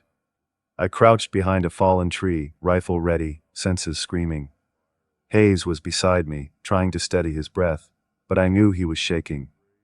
Remember the plan, I said quietly. We don't rush. We let it make the first move. The creature was patient, smarter than anything I'd encountered, and impatience was fatal. A low, deliberate thump echoed through the clearing. I caught the movement first. A hulking figure slipping through the trees with impossible stealth. It stopped at the edge of the trap I'd prepared, sniffing, assessing. Its eyes met mine for a long heartbeat, and I swore I saw recognition. Curiosity, maybe even respect. Hayes swallowed audibly beside me. It knows, he whispered. I didn't respond. I stayed focused, counting every second, anticipating every twitch of its body.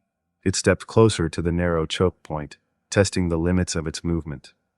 My heart was steady, every muscle coiled, every sense tuned. When it lunged, I fired, the shot ringing sharp in the night. It howled. Not a scream, not a growl, but something that combined both. It stumbled but didn't fall, retreating just enough to regroup. I realized then that this was more than a fight for survival. This was a battle of wills. It had strength, intelligence, and speed, but I had training, strategy, and patience. Hayes flinched as a shadow darted around the clearing, but I stayed calm. Focus, I said. It wants us to panic. Don't give it that.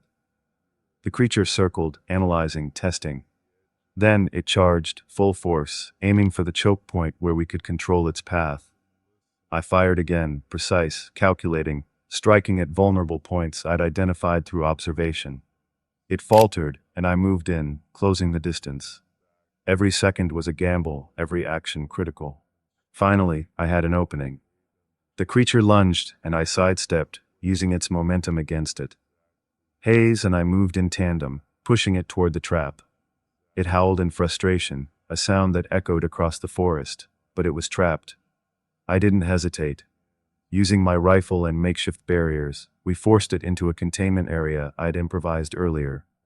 It snarled, eyes flashing, muscles coiled to strike again, but there was no room left to maneuver.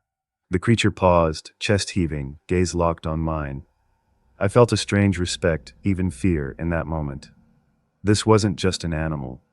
It was a force of nature, a hunter that deserved acknowledgement. Yet it had killed, and survival demanded action. I held my ground as Hayes secured the perimeter. The forest fell silent except for our breathing and the creature's low growls. For the first time in hours, I allowed myself a brief exhale. As dawn broke again, I finally stepped back, watching it retreat into the shadows we'd forced it into. Hayes looked at me, eyes wide. We did it, I nodded, exhaustion washing over me. We survived. That's all that matters. The dogman was contained, at least for now, but the forest would always remember its presence. And so would we. I knew that somewhere deep in the shadows, it waited, intelligent, patient, alive. And I understood, more clearly than ever, that survival didn't mean victory. It meant enduring, adapting, and being ready for the next hunt. The forest grew quiet, almost peaceful, as if nothing had happened. But I knew better. And I would never forget the night I faced something beyond legend. Something that challenged everything I knew about fear, strategy, and the will to survive. Forest. I was driving in the fast lane and something huge started to run out in front of my car coming from the left. I hit whatever this thing was with the left front corner of my car. I didn't even have time to react. For the split second that I saw it out of the side view of my eye, it looked like it had the fur of a coyote, which was a blackish color with white or gray fur. I say fur because it was all covered. After I hit it, I looked in my rearview mirror and I saw what looked like a very huge coyote. I remember seeing just half of the side and back of its right side and a back leg like it was running standing up. I immediately got to a safe area and got off the freeway so I could park and not only check my car, but I was just unable to even think about what this thing was. When I checked the front end of my car, there was blood on the corner left driver's side of the bumper and a small bit of hair or fur. Since my car seemed to be okay, I got back on the freeway in the opposite direction and went home. When I got home, I had more light in the garage, so I grabbed some paper towels and pulled the hair and fur off my bumper, which was lodged in between the crack of my bumper. It really looked like fur to me and not hair. It was similar to dog hair. Now going back to the area where this happened. If you get a map, it was on the 15 freeway going south. The Cleveland National Forest is just on the other side of the fence and across a road called Temescal Canyon Road. That road in most spots at that time was very empty and not many houses or businesses. It's close to Cajalco Road, which goes up the hill into Lake Matthew in Paris. I still have no idea what that was. My ex-husband grew up on George Air Force Base in Victorville, California, which is also in San Bernardino, Cali just south of Barstow. His father was a lifelong military veteran and one of those who was very old school. If my ex ever asked questions, his father immediately told him to shut up and don't talk about that. His mother was a radiology tech, and she was the one who noticed that his dad always had a sticker on his uniform when he got home from work. She confronted his father about it because it was a radiation sticker.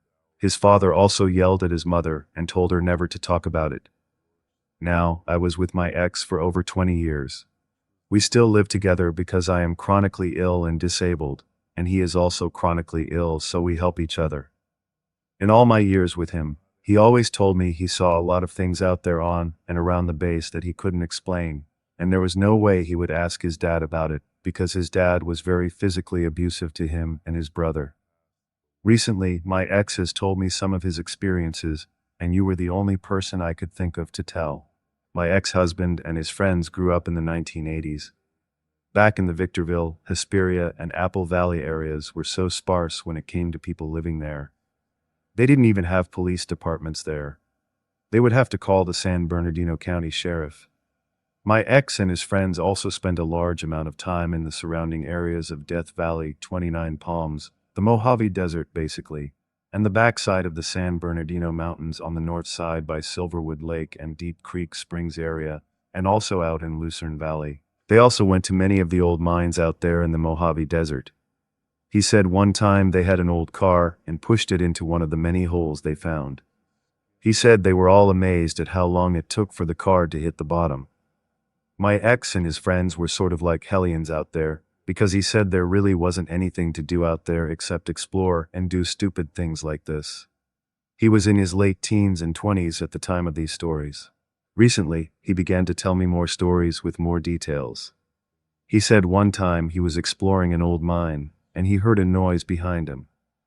When he looked, he said all he could see was these eyes that were much bigger than a human eye, and he got scared and ran out of the mine as fast as he could. There are many stories from others about people seeing reptilian-type creatures, for lack of a better way to describe it. Many believe, including the Algonquin Native Americans who have been in that area for who knows how long, that the reptilians who used to live in the tunnels under Los Angeles migrated up to the Mojave Desert, And there were also these creatures before that.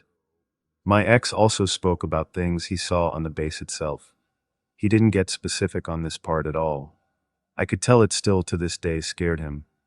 Now, my ex-husband is 6 foot 1 inch and weighs around 225, and he was about the same back then except his weight was around 275-300 pounds. He is very strong. I once saw him lift the entire back end of my 2010 Nissan Frontier completely off the ground. I had to ask him if he remembered if at any time he had any missing time or strange things that happened to him while he was on the base as a kid or teenager. He thought about it, and he said there was some missing time he couldn't remember, and he had seen some very strange things, but he said he never wanted to talk about the details. My ex is not a person who tells stories. He is very old school, and he firmly believes and lives by a type of code, such as you keep your mouth shut, don't snitch on others, etc. To this day, he is very respected by people in all of those communities, and honestly, some people have told me that they do fear him. When I asked why, they said it's because they know he doesn't play games, and he says what he means and means what he says. I'm telling you all of this because it has come to my attention that there are now stories being told about a dogman type of creature in the San Bernardino area. In that area, there is the old Norton Air Force Base, which I actually used to go to frequently as I worked for a company that leased land there for materials we had. I will enclose a video I saw this morning, and it really is a huge concern. We know there are so many unexplained things in all of those areas. When we lived by Hesperia Lake in 2013, we witnessed something in the sky we couldn't explain. It was hovering over the San Bernardino mountain, approximately over the Big Bear area. It had no sound. There were green and white lights on it, and it would shoot across the sky faster than anything I've ever seen out there, and then it all of a sudden just disappeared. Like it was there, and then in a second it was gone. We also saw flatbed tow trucks on the 15 freeway heading north, and it got off in the direction of Edwards Air Force Base. There was a huge tarp covering whatever was on the flatbed, but when the wind blew up a corner of the tarp, we saw what looked like some kind of craft. It sounds super corny, but it did look similar to the classic flying saucer type craft we have seen on TV when show talk about the UFOs in the 40s and 50s. There have also been many Bigfoot sightings in and around the San Bernardino Mountains, and the Yucca Man out in the 29 Palms and Yucca Valley areas. It's no secret to locals at all. Many of us believe there are creatures out there that none of us can explain. Some people refuse to go back out there in the Mojave Desert area because of what they saw. My ex also said when him and his two friends were walking out the Deep Creek area, they were stopped by a San Bernardino County Sheriff's deputy. My ex and his friends explained that they were walking up past Deep Creek Hot Springs to explore. The deputy then told them that the point they were at was the furthest law enforcement would go, and that if my ex and his friends kept going past that point and something happened to them, then there would be no one that would go out there to help them. When my ex asked him why the deputy said there are people and other things out there that are very dangerous and law enforcement was actually told by their commanding officers not to ever go past that point. My ex and his friends were teenagers at the time, and they were definitely the type with the whatever attitude and obviously did not listen to the deputy. My ex said they continued to walk further, and after a while, they started seeing these people popping up from behind bushes and yelling at them to stop. My ex and his friends stopped, and before they knew it, they were surrounded by these people. The people told them that they were trespassing on their land, and that if they wanted to go any further, my ex and his friends needed to pay them. My ex and his friends told them all they had was a small amount of marijuana, $2 in cash, and some food stamps. Back then they were actual food stamps, not the EBT cards we have today. The people agreed to take all of it and let them pass. My ex is very good at talking to people, and that's mostly because he is a psychic medium and empath. He was able to talk to them and ask them who they were. They told him they were the Manson family kids. They said they moved out there after Manson and his followers were caught, and they couldn't stay out in Death Valley anymore. They wanted to be away from society, and they wanted those from that society to stay away. My ex said they talked for a bit, and these people also told them they had sightings of strange things out there. Some claimed to have seen Bigfoot as well as some other creatures they couldn't explain and had never seen before. but they did not give details. It has taken me years to talk about most of this. My ex trusted me with these secrets and told me never to tell anyone, and I never did until now. The reason I'm telling you is because I really do believe there may be something in the San Bernardino area that is doing something to these homeless people who have disappeared, and in some cases I do believe some human remains have been found of people who were dumped out there and homeless. If there is any way you could or would be interested in having this investigated, I think that would be a very good thing. People out there are scared. They want to know what is really going on out there.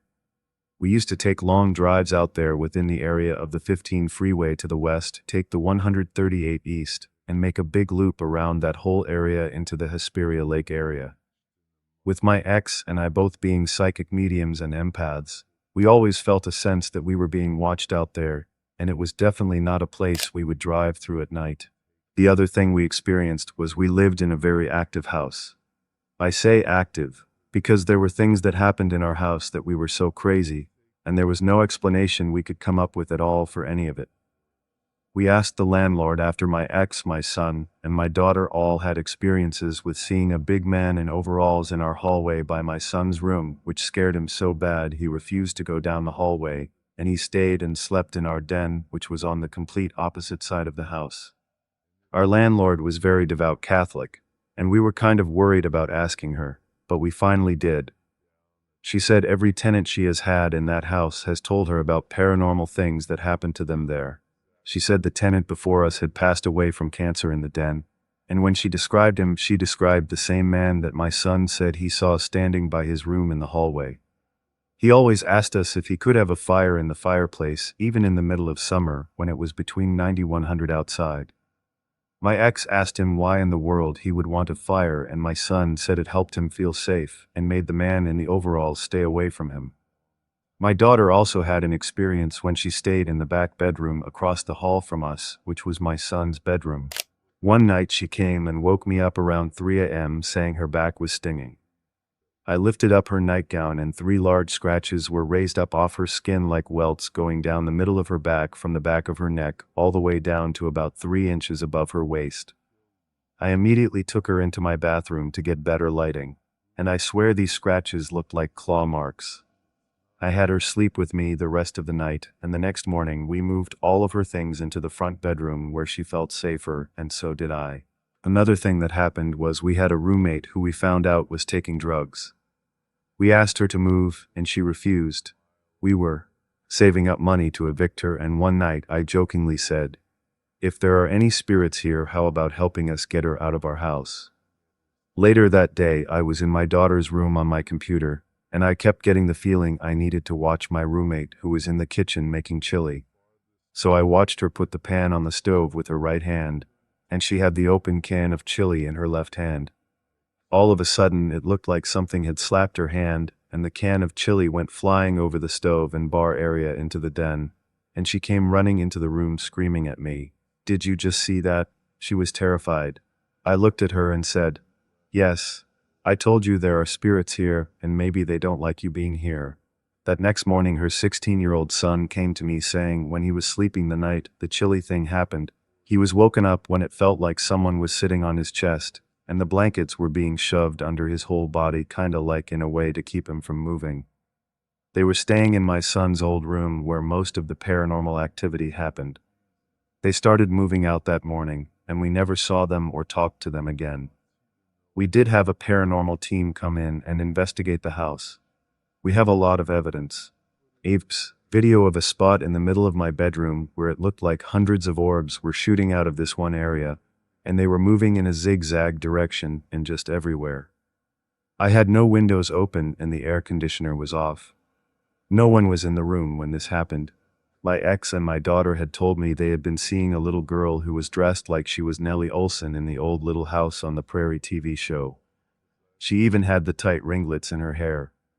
I actually saw her run across my ex's side of the bed one morning when I was making my bed.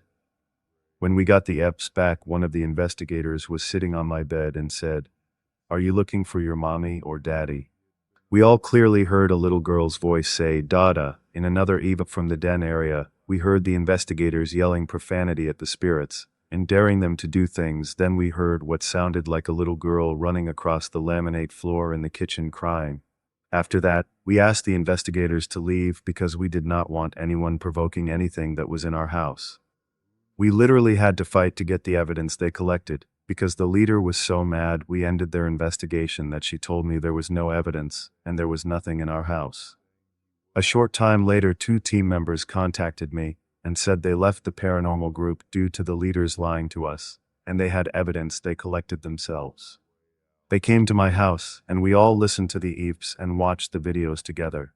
They agreed that there was most definitely spirit activity in our home, and they said they believed the spot in my bedroom where the orbs were might actually be a portal. They did give me copies of all the evidence, but when I started to send it to friends who were also investigators and psychic mediums, my new computer all of a sudden crashed.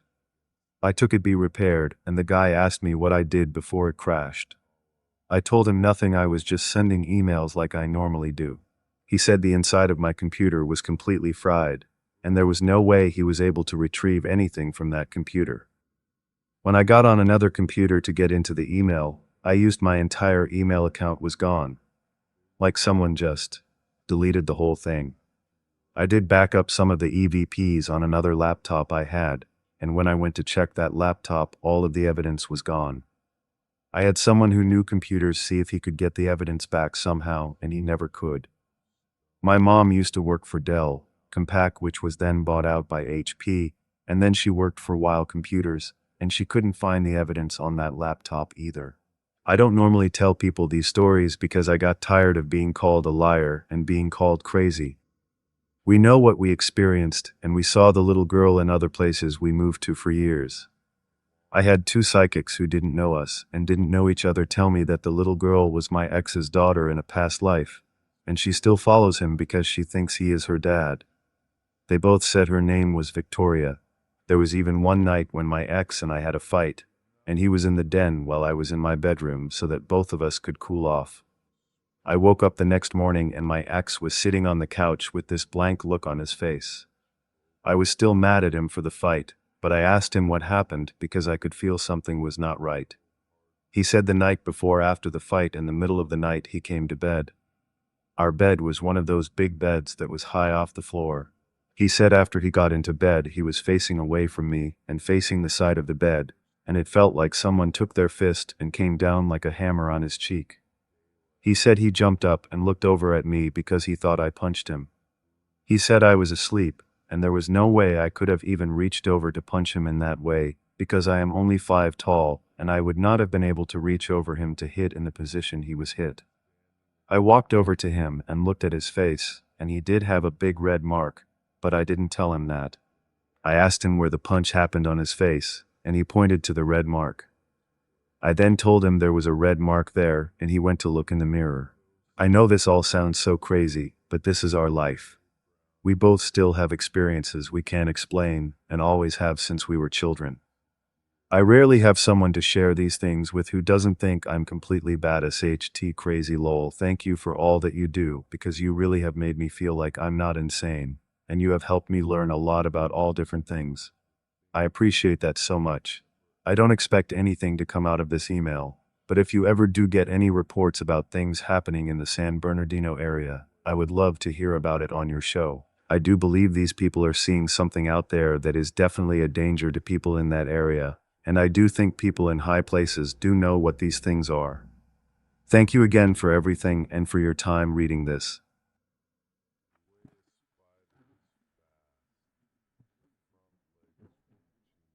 I'd been a cop in Alaska for 5 years before that day. I'd seen my fair share of oddities, strange disappearances, and eerie sights. But nothing, not a single thing, could prepare me for what I was about to face in the woods that day. The morning had started like any other. The air these things are. Thank you again for everything and for your time reading this.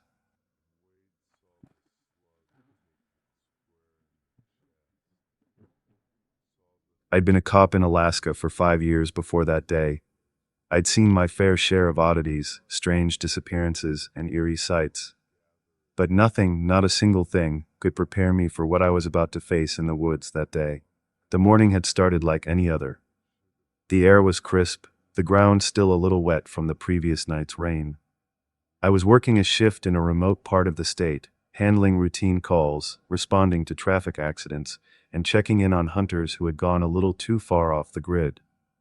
My partner, Matt, and I had been assigned to a larger patch of wilderness, a forested stretch of land on the outskirts of Fairbanks.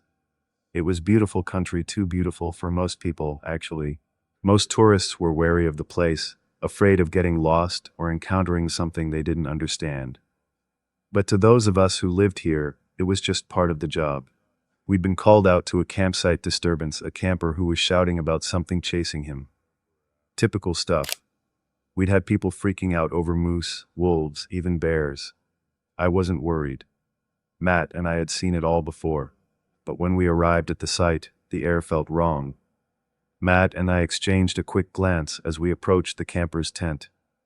The man inside looked like he hadn't slept in days, his face pale, eyes wide with a kind of terror I hadn't seen in anyone's eyes before.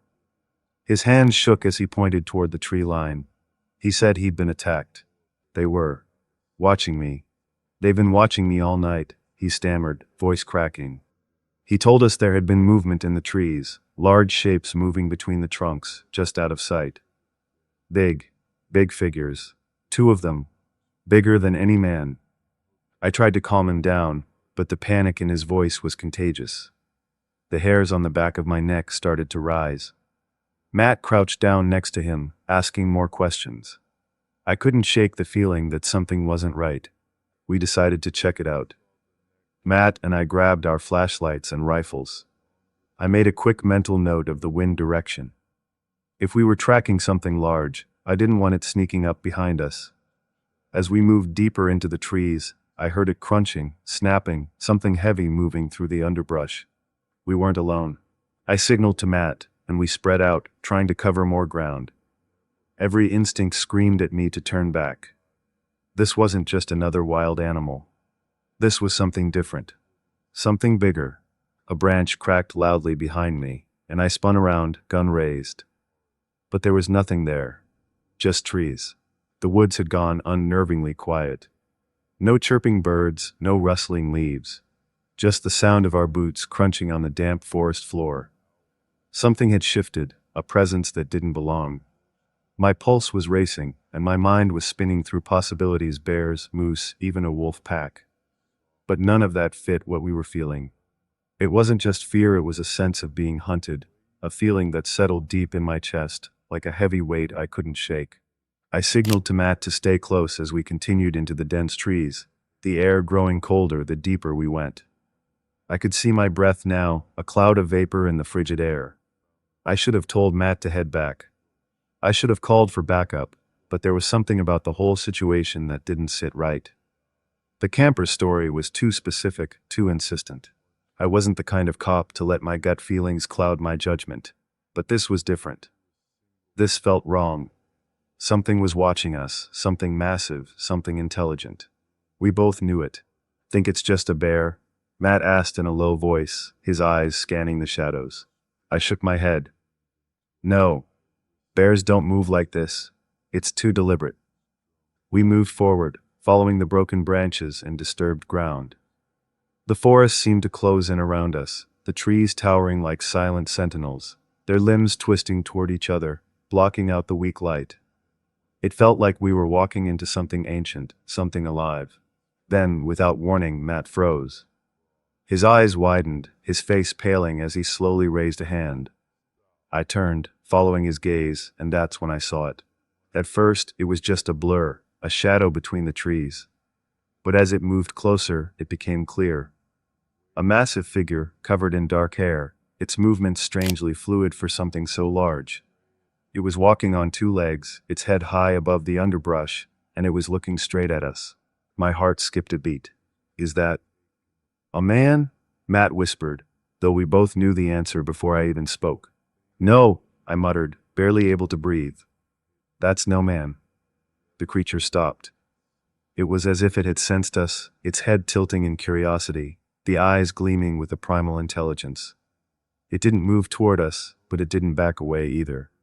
It just stood there, a living nightmare in the middle of the forest, watching us like we were the intruders. For a moment, time seemed to stand still. I couldn't think, couldn't move. My training had taught me how to handle dangerous wildlife, how to approach situations with caution. But nothing had prepared me for this. The thing before us was not natural. It was something otherworldly. Then it happened. A deep growl rumbled from the creature's chest, a sound that vibrated through the ground and shook my bones. It wasn't a warning. It was a challenge. "Run," I said, my voice barely above a whisper, but my body was already moving before I could process the words. I turned, grabbing Matt by the arm, pulling him with me, but we weren't fast enough. The creature's growl turned into a roar, and with a sound like thunder, it charged. My feet pounded against the earth, adrenaline surging through my veins, making every movement feel sharper, faster. But the forest was thick, the ground uneven. I couldn't shake the feeling that something was right behind us. The roar of the creature echoed through the trees, the sound so guttural it seemed to shake the very air. I glanced over my shoulder, but the darkness of the woods swallowed any sign of the beast. All I could hear was the pounding of my own heart and the rhythmic crunch of Matt's boots as he struggled to keep up.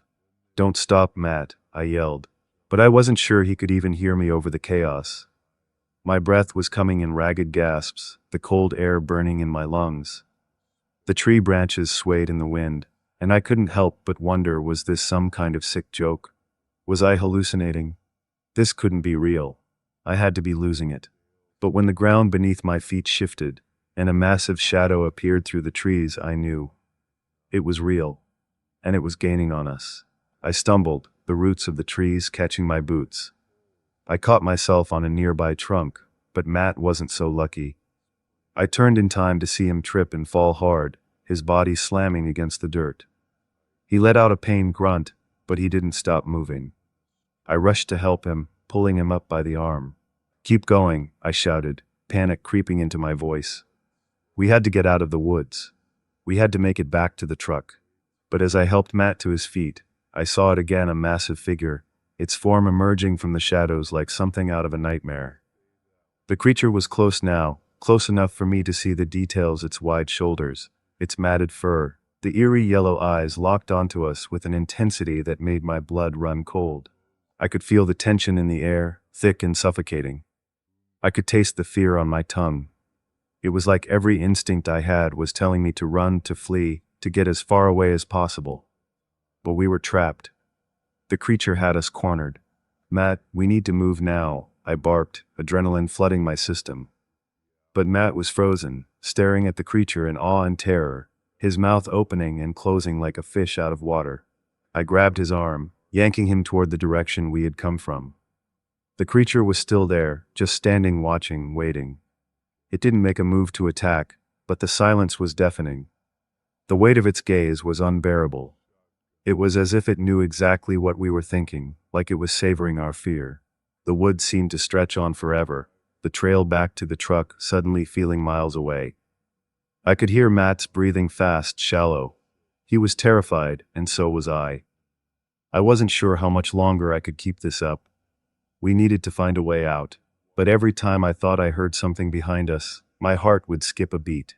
Then I heard something else. A voice, low and rasping, carried on the wind. "Help." I stopped dead in my tracks. The voice sounded distant, but clear. I turned, looking at Matt, but he was still frozen, his face pale with fear. I could feel my pulse quicken as I tried to make sense of what I was hearing. It wasn't a human voice. It sounded wrong, like it was coming from something not quite human. The voice came again, this time louder, more urgent. "Help me." I couldn't shake the feeling that the voice was coming from deeper in the woods, and despite the overwhelming urge to run, I found myself moving in the direction it had come from. Something in me refused to ignore it. Maybe it was the cop in me, the part that still wanted to investigate, to make sense of things, even when all logic screamed at me to get the hell out. Matt, however, wasn't having it. He grabbed my arm, his grip tight and shaking. "We can't go that way," he pleaded, his voice ragged with fear. "That thing's out there. We're gonna die if we go any further." I looked at him, torn. His eyes were wide, frantic, the terror in his voice impossible to ignore. I wanted to reassure him, to tell him that everything would be okay, that we could handle this. But I couldn't. I didn't know if we could handle this. The thing chasing us was bigger than anything I had ever encountered. It was stronger, faster, and I wasn't sure we were even dealing with something natural anymore. But the voice, it was still calling, like it was reaching out to us. My instincts were screaming at me to help whoever, or whatever, was in trouble. I pulled away from Matt's grip, my voice barely above a whisper. I have to check this out. Stay here. Don't you dare. Matt's shout was desperate. But I was already moving. Each step felt heavier than the last, like the forest itself was trying to pull me deeper. I was getting closer to the source of the voice, the air growing colder the further I went. It didn't feel right. There was a stillness, a deep silence that pressed against my ears. The trees seemed to close in tighter, their twisted branches reaching toward me like skeletal hands. I felt the weight of eyes on me, not just from the creature behind us, but from the forest itself. Help, please. The voice was faint now, almost a whisper, but unmistakable. It wasn't human, but it wasn't like any animal I had ever heard either. It was distorted, the words slurred and dragged out, like someone, or something, was trying to speak through a fog. I pressed on, the sound of my boots crunching through the snow and dead leaves the only thing keeping me grounded. I didn't know what I was expecting to find, but I couldn't stop. Maybe I was hoping for something that would explain all of this, something that could give us a way out of this nightmare. And then I saw it. The creature wasn't alone. Standing in the clearing ahead was a second figure, smaller, thinner, its body hunched over. Its face was obscured by a hood, but I could feel its gaze, cold and empty, locked onto mine. It was a creature of shadows, its outline wavering, as though it were made of smoke. But what caught my attention wasn't the figure itself. It was what was in its hand. A weapon. A long, jagged bone that glinted in the dim light. The figure lifted the weapon, pointing it toward me, and the world seemed to slow down. I should have run. I should have turned around and gotten back to Matt, to safety. But I stood frozen, caught in a moment of hesitation. The voice came again, now more urgent, more desperate. Help. Me. Kill it. I couldn't breathe. I couldn't think. I had no idea what I was looking at, but the terror I felt in that moment was worse than anything I'd ever experienced before. And then, from the darkness, the creature that had been chasing us stepped forward into the clearing. Its yellow eyes fixed on me, and for the first time, I saw the full extent of its terrifying size. It was taller than any man, its broad shoulders nearly twice as wide, and its fur, matted, wild, and thick, looked like it could rip through flesh like paper. It stepped forward with an unnatural grace, its massive hands clenched into fists. The moment before it lunged, time seemed to freeze. The creature lunged with terrifying speed, its massive limbs propelling it through the clearing like a freight train. I barely had time to react. Instinct kicked in, and I raised my rifle, pulling the trigger as fast as my hands could move. The gunshot cracked the silence, loud enough to rattle my teeth, but the creature barely flinched. It kept coming, its eyes burning with rage, its mouth open in a snarl that showed rows of sharp, yellow teeth. I ran. I didn't think. I didn't stop to aim or reload. I just ran. The adrenaline in my blood gave me speed I didn't know I had, and my heart pounded in my chest, each beat a drum that urged me to keep moving. The trees seemed to blur around me as I sprinted, branches slapping at my face, the underbrush tugging at my legs. I heard the thing behind me, crashing through the woods with a speed that shouldn't have been possible for something so massive. But it was real. It was following me, and there was no way I was outrunning it. I skidded to a stop at the edge of a small cliff, the ground suddenly dropping away in front of me. My mind raced, trying to calculate my next move. I turned to look over my shoulder. No sign of Matt. No sign of anything except for the shadow of the creature moving swiftly toward me. I was cornered. It was too fast. There was no escape. The growl of the beast grew louder, closer, and in that moment, something inside me broke. The fear that had been gnawing at me all this time became a feral, consuming rage. I couldn't outrun it, but I could fight. I had to.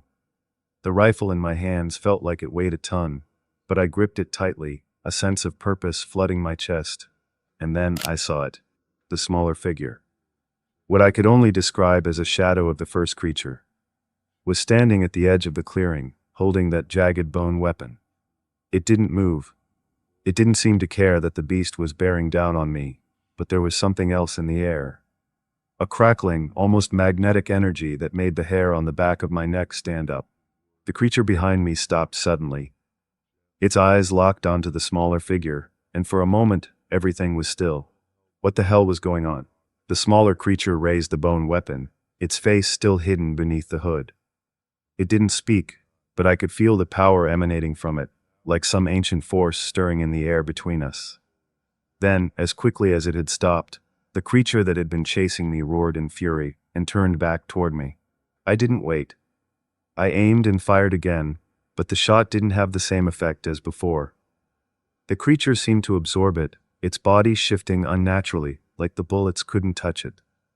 It was too fast, too strong, and I was out of time. The ground beneath my feet gave way, and I found myself falling, tumbling backward into the dark abyss of the woods. I hit the ground hard, the air knocked out of my lungs as I rolled down a sharp incline, struggling to get back up. The pain in my side was sharp, but I ignored it, pushing myself to my feet, eyes wild. I had to get away. I had to. A massive hand shot out from the darkness, catching my shoulder and slamming me back into the ground. I gasped for air, my vision blurry as I stared up into the face of the creature. Its eyes were right above me, staring down with that predatory gleam, its breath hot and rancid against my skin. I could feel its grip tightening, its claws digging into my flesh. The rifle was useless now. It was too far out of reach, and I couldn't get to it. I was done. "Please," I gasped, more to myself than to the beast. "Please, no. Please." But then, just as I thought I was done for, the creature froze. Its head snapped to the side, its eyes narrowing as it seemed to sense something. Something in the distance. I heard the softest rustle of movement, like something large moving through the trees. And then, it released me. I collapsed to the ground, gasping for breath, pain shooting through my body as I scrambled away. The creature didn't follow. Instead, it turned and bolted into the forest with terrifying speed, disappearing into the shadows. I was alive. For now. But I had no idea what I had just witnessed. Or what would come next. I lay there for a moment, my breath coming in ragged gasps, my body bruised and battered. The world was spinning, and the only thing that kept me grounded was the lingering echo of the creature's growl that still reverberated in my bones. It had let me go. It had let me live. But why? I shakily pushed myself up, using a nearby tree for support. The cold air bit at my exposed skin, and the pain in my side flared with every breath. My head was spinning, trying to make sense of everything that had happened in the last few hours. Was I hallucinating? Was it some twisted trick of the mind? No, I had seen it. Felt it. That thing was real. I scanned the woods, but the only thing I could hear now was the distant wind rustling through the trees. No growls. No footsteps. Nothing. It was eerily quiet. I stumbled forward, moving with an urgency I couldn't explain. I had to find Matt. I had to make sure he was okay. There was no telling how long I had been unconscious, or how far the creature had gone. But I needed to get back to him. The woods seemed like a maze, the trees standing tall and silent, the shadows stretching long in the fading light. I couldn't shake the feeling that something was still watching me, waiting for the right moment to strike again. My mind raced with thoughts of what had just happened. The creature, the second shadowy figure, and that eerie voice that had called for help. None of it made sense, but it was real, and I couldn't deny that something far darker than I could comprehend had just unfolded before me. I pushed through the dense underbrush, my legs shaking from exhaustion. The pain in my side had started to dull, but I could feel the weight of the day pressing down on me, the heavy burden of the unknown. What had I gotten myself into? And then I saw it. The flash of light, distant but unmistakable. My heart leapt into my throat, and I quickened my pace, pushing through the trees until I came to a small clearing. There, just ahead, I saw the outline of the truck. My breath caught in my chest, relief flooding my senses. We had made it. But as I neared, I saw something that made my stomach drop. Matt was standing there. But he wasn't alone. A shadowy figure stood beside him, its form nearly indistinguishable from the darkness around it. At first, I thought it was the creature. But no, this thing was different. It was smaller, hunched, its movements jerky and unnatural like it was, glitching in and out of existence. It was the same shadow I had seen in the woods before. The one with the bone weapon. "Matt," I shouted, my voice hoarse, filled with panic. But he didn't turn around. His eyes were vacant, his expression blank. The shadow figure reached out, placing a hand on Matt's shoulder. A low, rasping sound filled the air, like the thing was speaking. But not with words. It was something darker, a sound that burrowed into the back of my skull. I was frozen in place, my heart racing.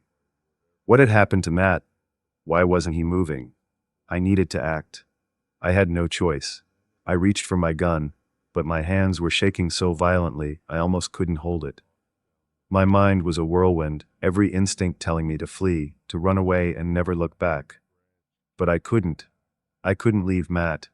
I had to save him. With all the strength I had left, I took a step forward. "Matt," I shouted again, more forcefully this time. But nothing changed. The shadow figure didn't respond, and Matt. He still didn't move. I lifted the gun, pointing it at the figure, my aim wavering as I tried to steady my hands. "Get away from him," I commanded, my voice cracking. "Get away."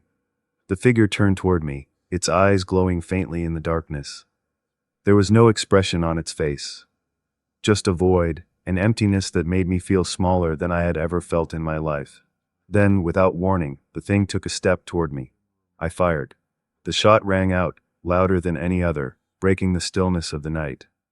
But the figure didn't flinch. Didn't even move. It kept coming, its footsteps slow, deliberate. And then, with a speed that I couldn't comprehend, it lunged. I didn't know if it was the fear or the pain or just pure instinct, but something inside me snapped. I pulled the trigger again and again, not caring where the bullets landed, just desperate for some sort of defense. But the figure didn't stop. It was like shooting at smoke. I had only one choice left. I dropped the gun, and I ran. I ran without thinking. My body screamed in protest, every muscle in agony, but my mind only had one focus: escape. I could hear the shadow figure behind me, its strange, rasping breath getting closer, its twisted form glitching in and out of existence as it pursued me relentlessly. But then, as I stumbled through the woods, a strange clarity came over me. It wasn't just about running anymore. This was it.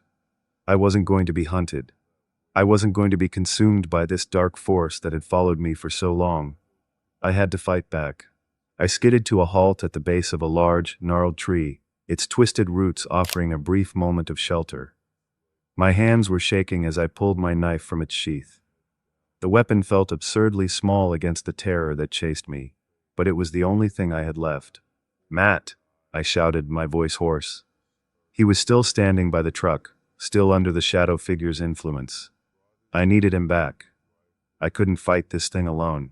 I moved toward him, the shadow figure's twisted form coming closer with each second. I had no choice. I had to take the fight to it.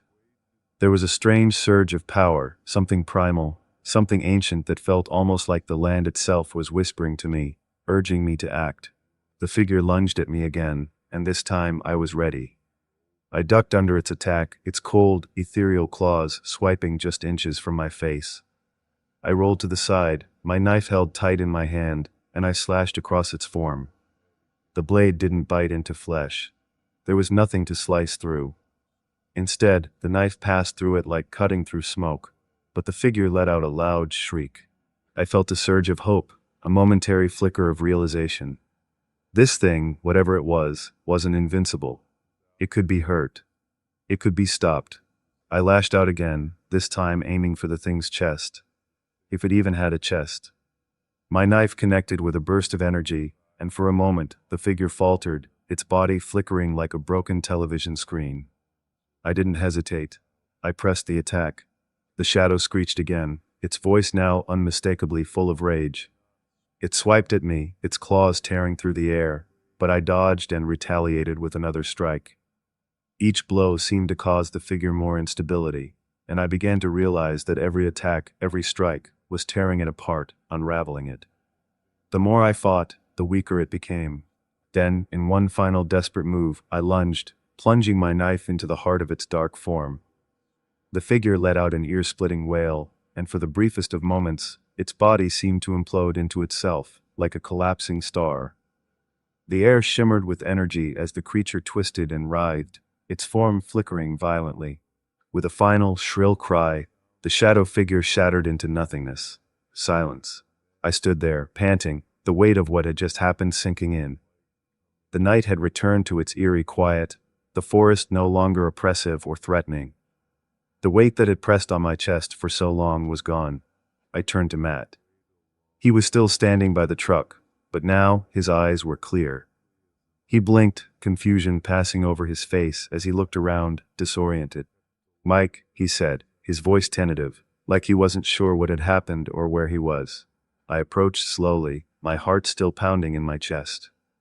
"Matt, are you okay?" He looked at me, then down at the ground, his face a mix of guilt and fear. I don't know what happened. I was hearing things, and then, that thing, it was controlling me." I nodded, putting a hand on his shoulder. "It's over now. Whatever that was, it's gone. We made it." Matt's eyes were wide with disbelief. "But, how? How did you?" "Don't worry about it." I forced a small smile, though my body ached with every movement. "Let's just get out of here." We both stood in the clearing for a moment longer, taking in the eerie calm that had replaced the chaos of the past hours. The forest, once a place of terror, now felt like a memory fading away. I didn't know what the creature had been, what its purpose had been, or why it had chosen us. But I did know one thing: I had survived. And as the first light of dawn broke through the trees, I knew I wasn't just a survivor. I was a fighter. And whatever dark force had threatened me in these woods, it would never hold power over me again. We drove away. I was trimming trees, cutting wood above the house up here in the woods, and I just set the chainsaw down. It had run out of gas, and I started to come back down towards the house and get the gas can, and when I did, I happened to notice something moving up in the woods. I thought it was either a dog or a bear or something just by, the way it's moving. Then I got to looking at it, and it's behind a bunch of multiple rose bushes. I got to notice in the rose bush, which are pretty big up here, and is every bit of 6 feet tall. At least. I got to looking at it, and I kept thinking, it was awful tall to be behind that bush and still be able to see it. I'd say it was 7 foot tall or better. Anyhow, I got to looking at it too, I was looking through the woods, and I thought maybe it's a bear, because I bear hunted for many years. But it just didn't look like a bear to me, and I kept watching and noticed that, he kept, when it was walking. It stayed up on its 2 legs, and it never did go down like a bear. He'll take him off a couple steps on the hind legs, and then they'll go back down on the front legs. But this, it never did. It was on 2 legs. It was real hairy. He wasn't just black, shiny black, it was black and silver. It wasn't just solid black. You could say it smelled like a wet dog, and that day it was dry. He shouldn't be smelling like no wet dogs or nothing like that out there. None of my dogs been in the creek or nothing like that. It shouldn't have been anything that I would have noticed that she'd been smelling. It didn't really walk out in front of me. It was a good 40 to 50 yards away from me. I can see it clear enough to know that it wasn't a bear. Closest thing I can think of it being is an ape or a gorilla or whatever they're called. That's the only thing close that I could even say it resembled, because it didn't resemble a bear. A bear will stand up, he'll mark trees, whatever. The way it walked a good 15 to 20 feet that I could see walking upright. It was walking over the hill going down in towards the road, it's a real bad thicket. There was an old water spring at the old schoolhouse down there they used to use. And there's an old reservoir up there, and there used to be a road in there. But now it's just all growed up and real thick. I mean, the road is still there, but like I said, it's all growed up. Nothing you can ride a vehicle on or nothing like that. I can't explain what I saw, because I can't say that I've ever seen anything like it before.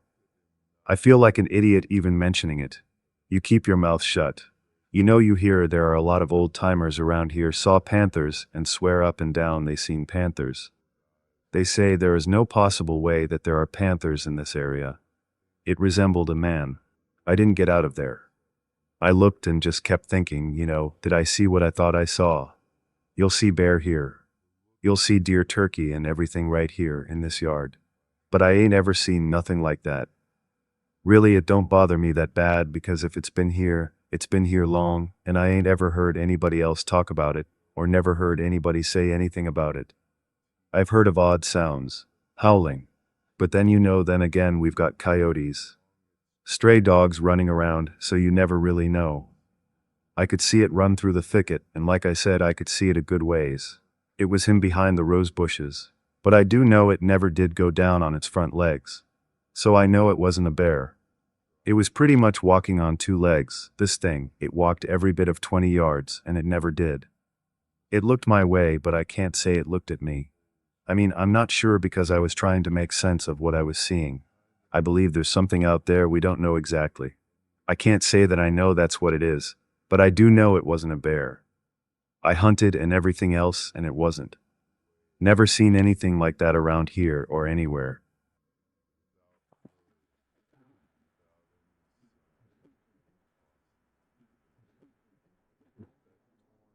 I know y'all might not believe me, but I saw a pterodactyl in Georgia. I'll never forget it, and it was the creepiest moment in my life. I was outside when the sound of the outdoors, the entire world, actually just turned off, like a switch was flipped. I felt as though I was in a vacuum. The woods, the birds, water, cars above, wind, was just gone.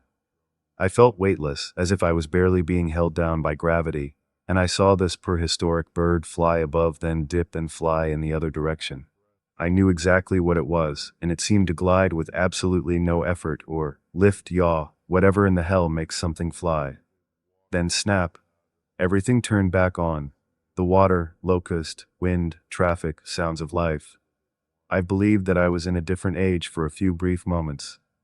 I never get upset when people say I'm crazy. For one, I usually keep it to myself so not that many can accuse me of screw-up. 2, I know what I saw and experienced. That vacuum was unforgettable. I was not, nor have I ever abused substances.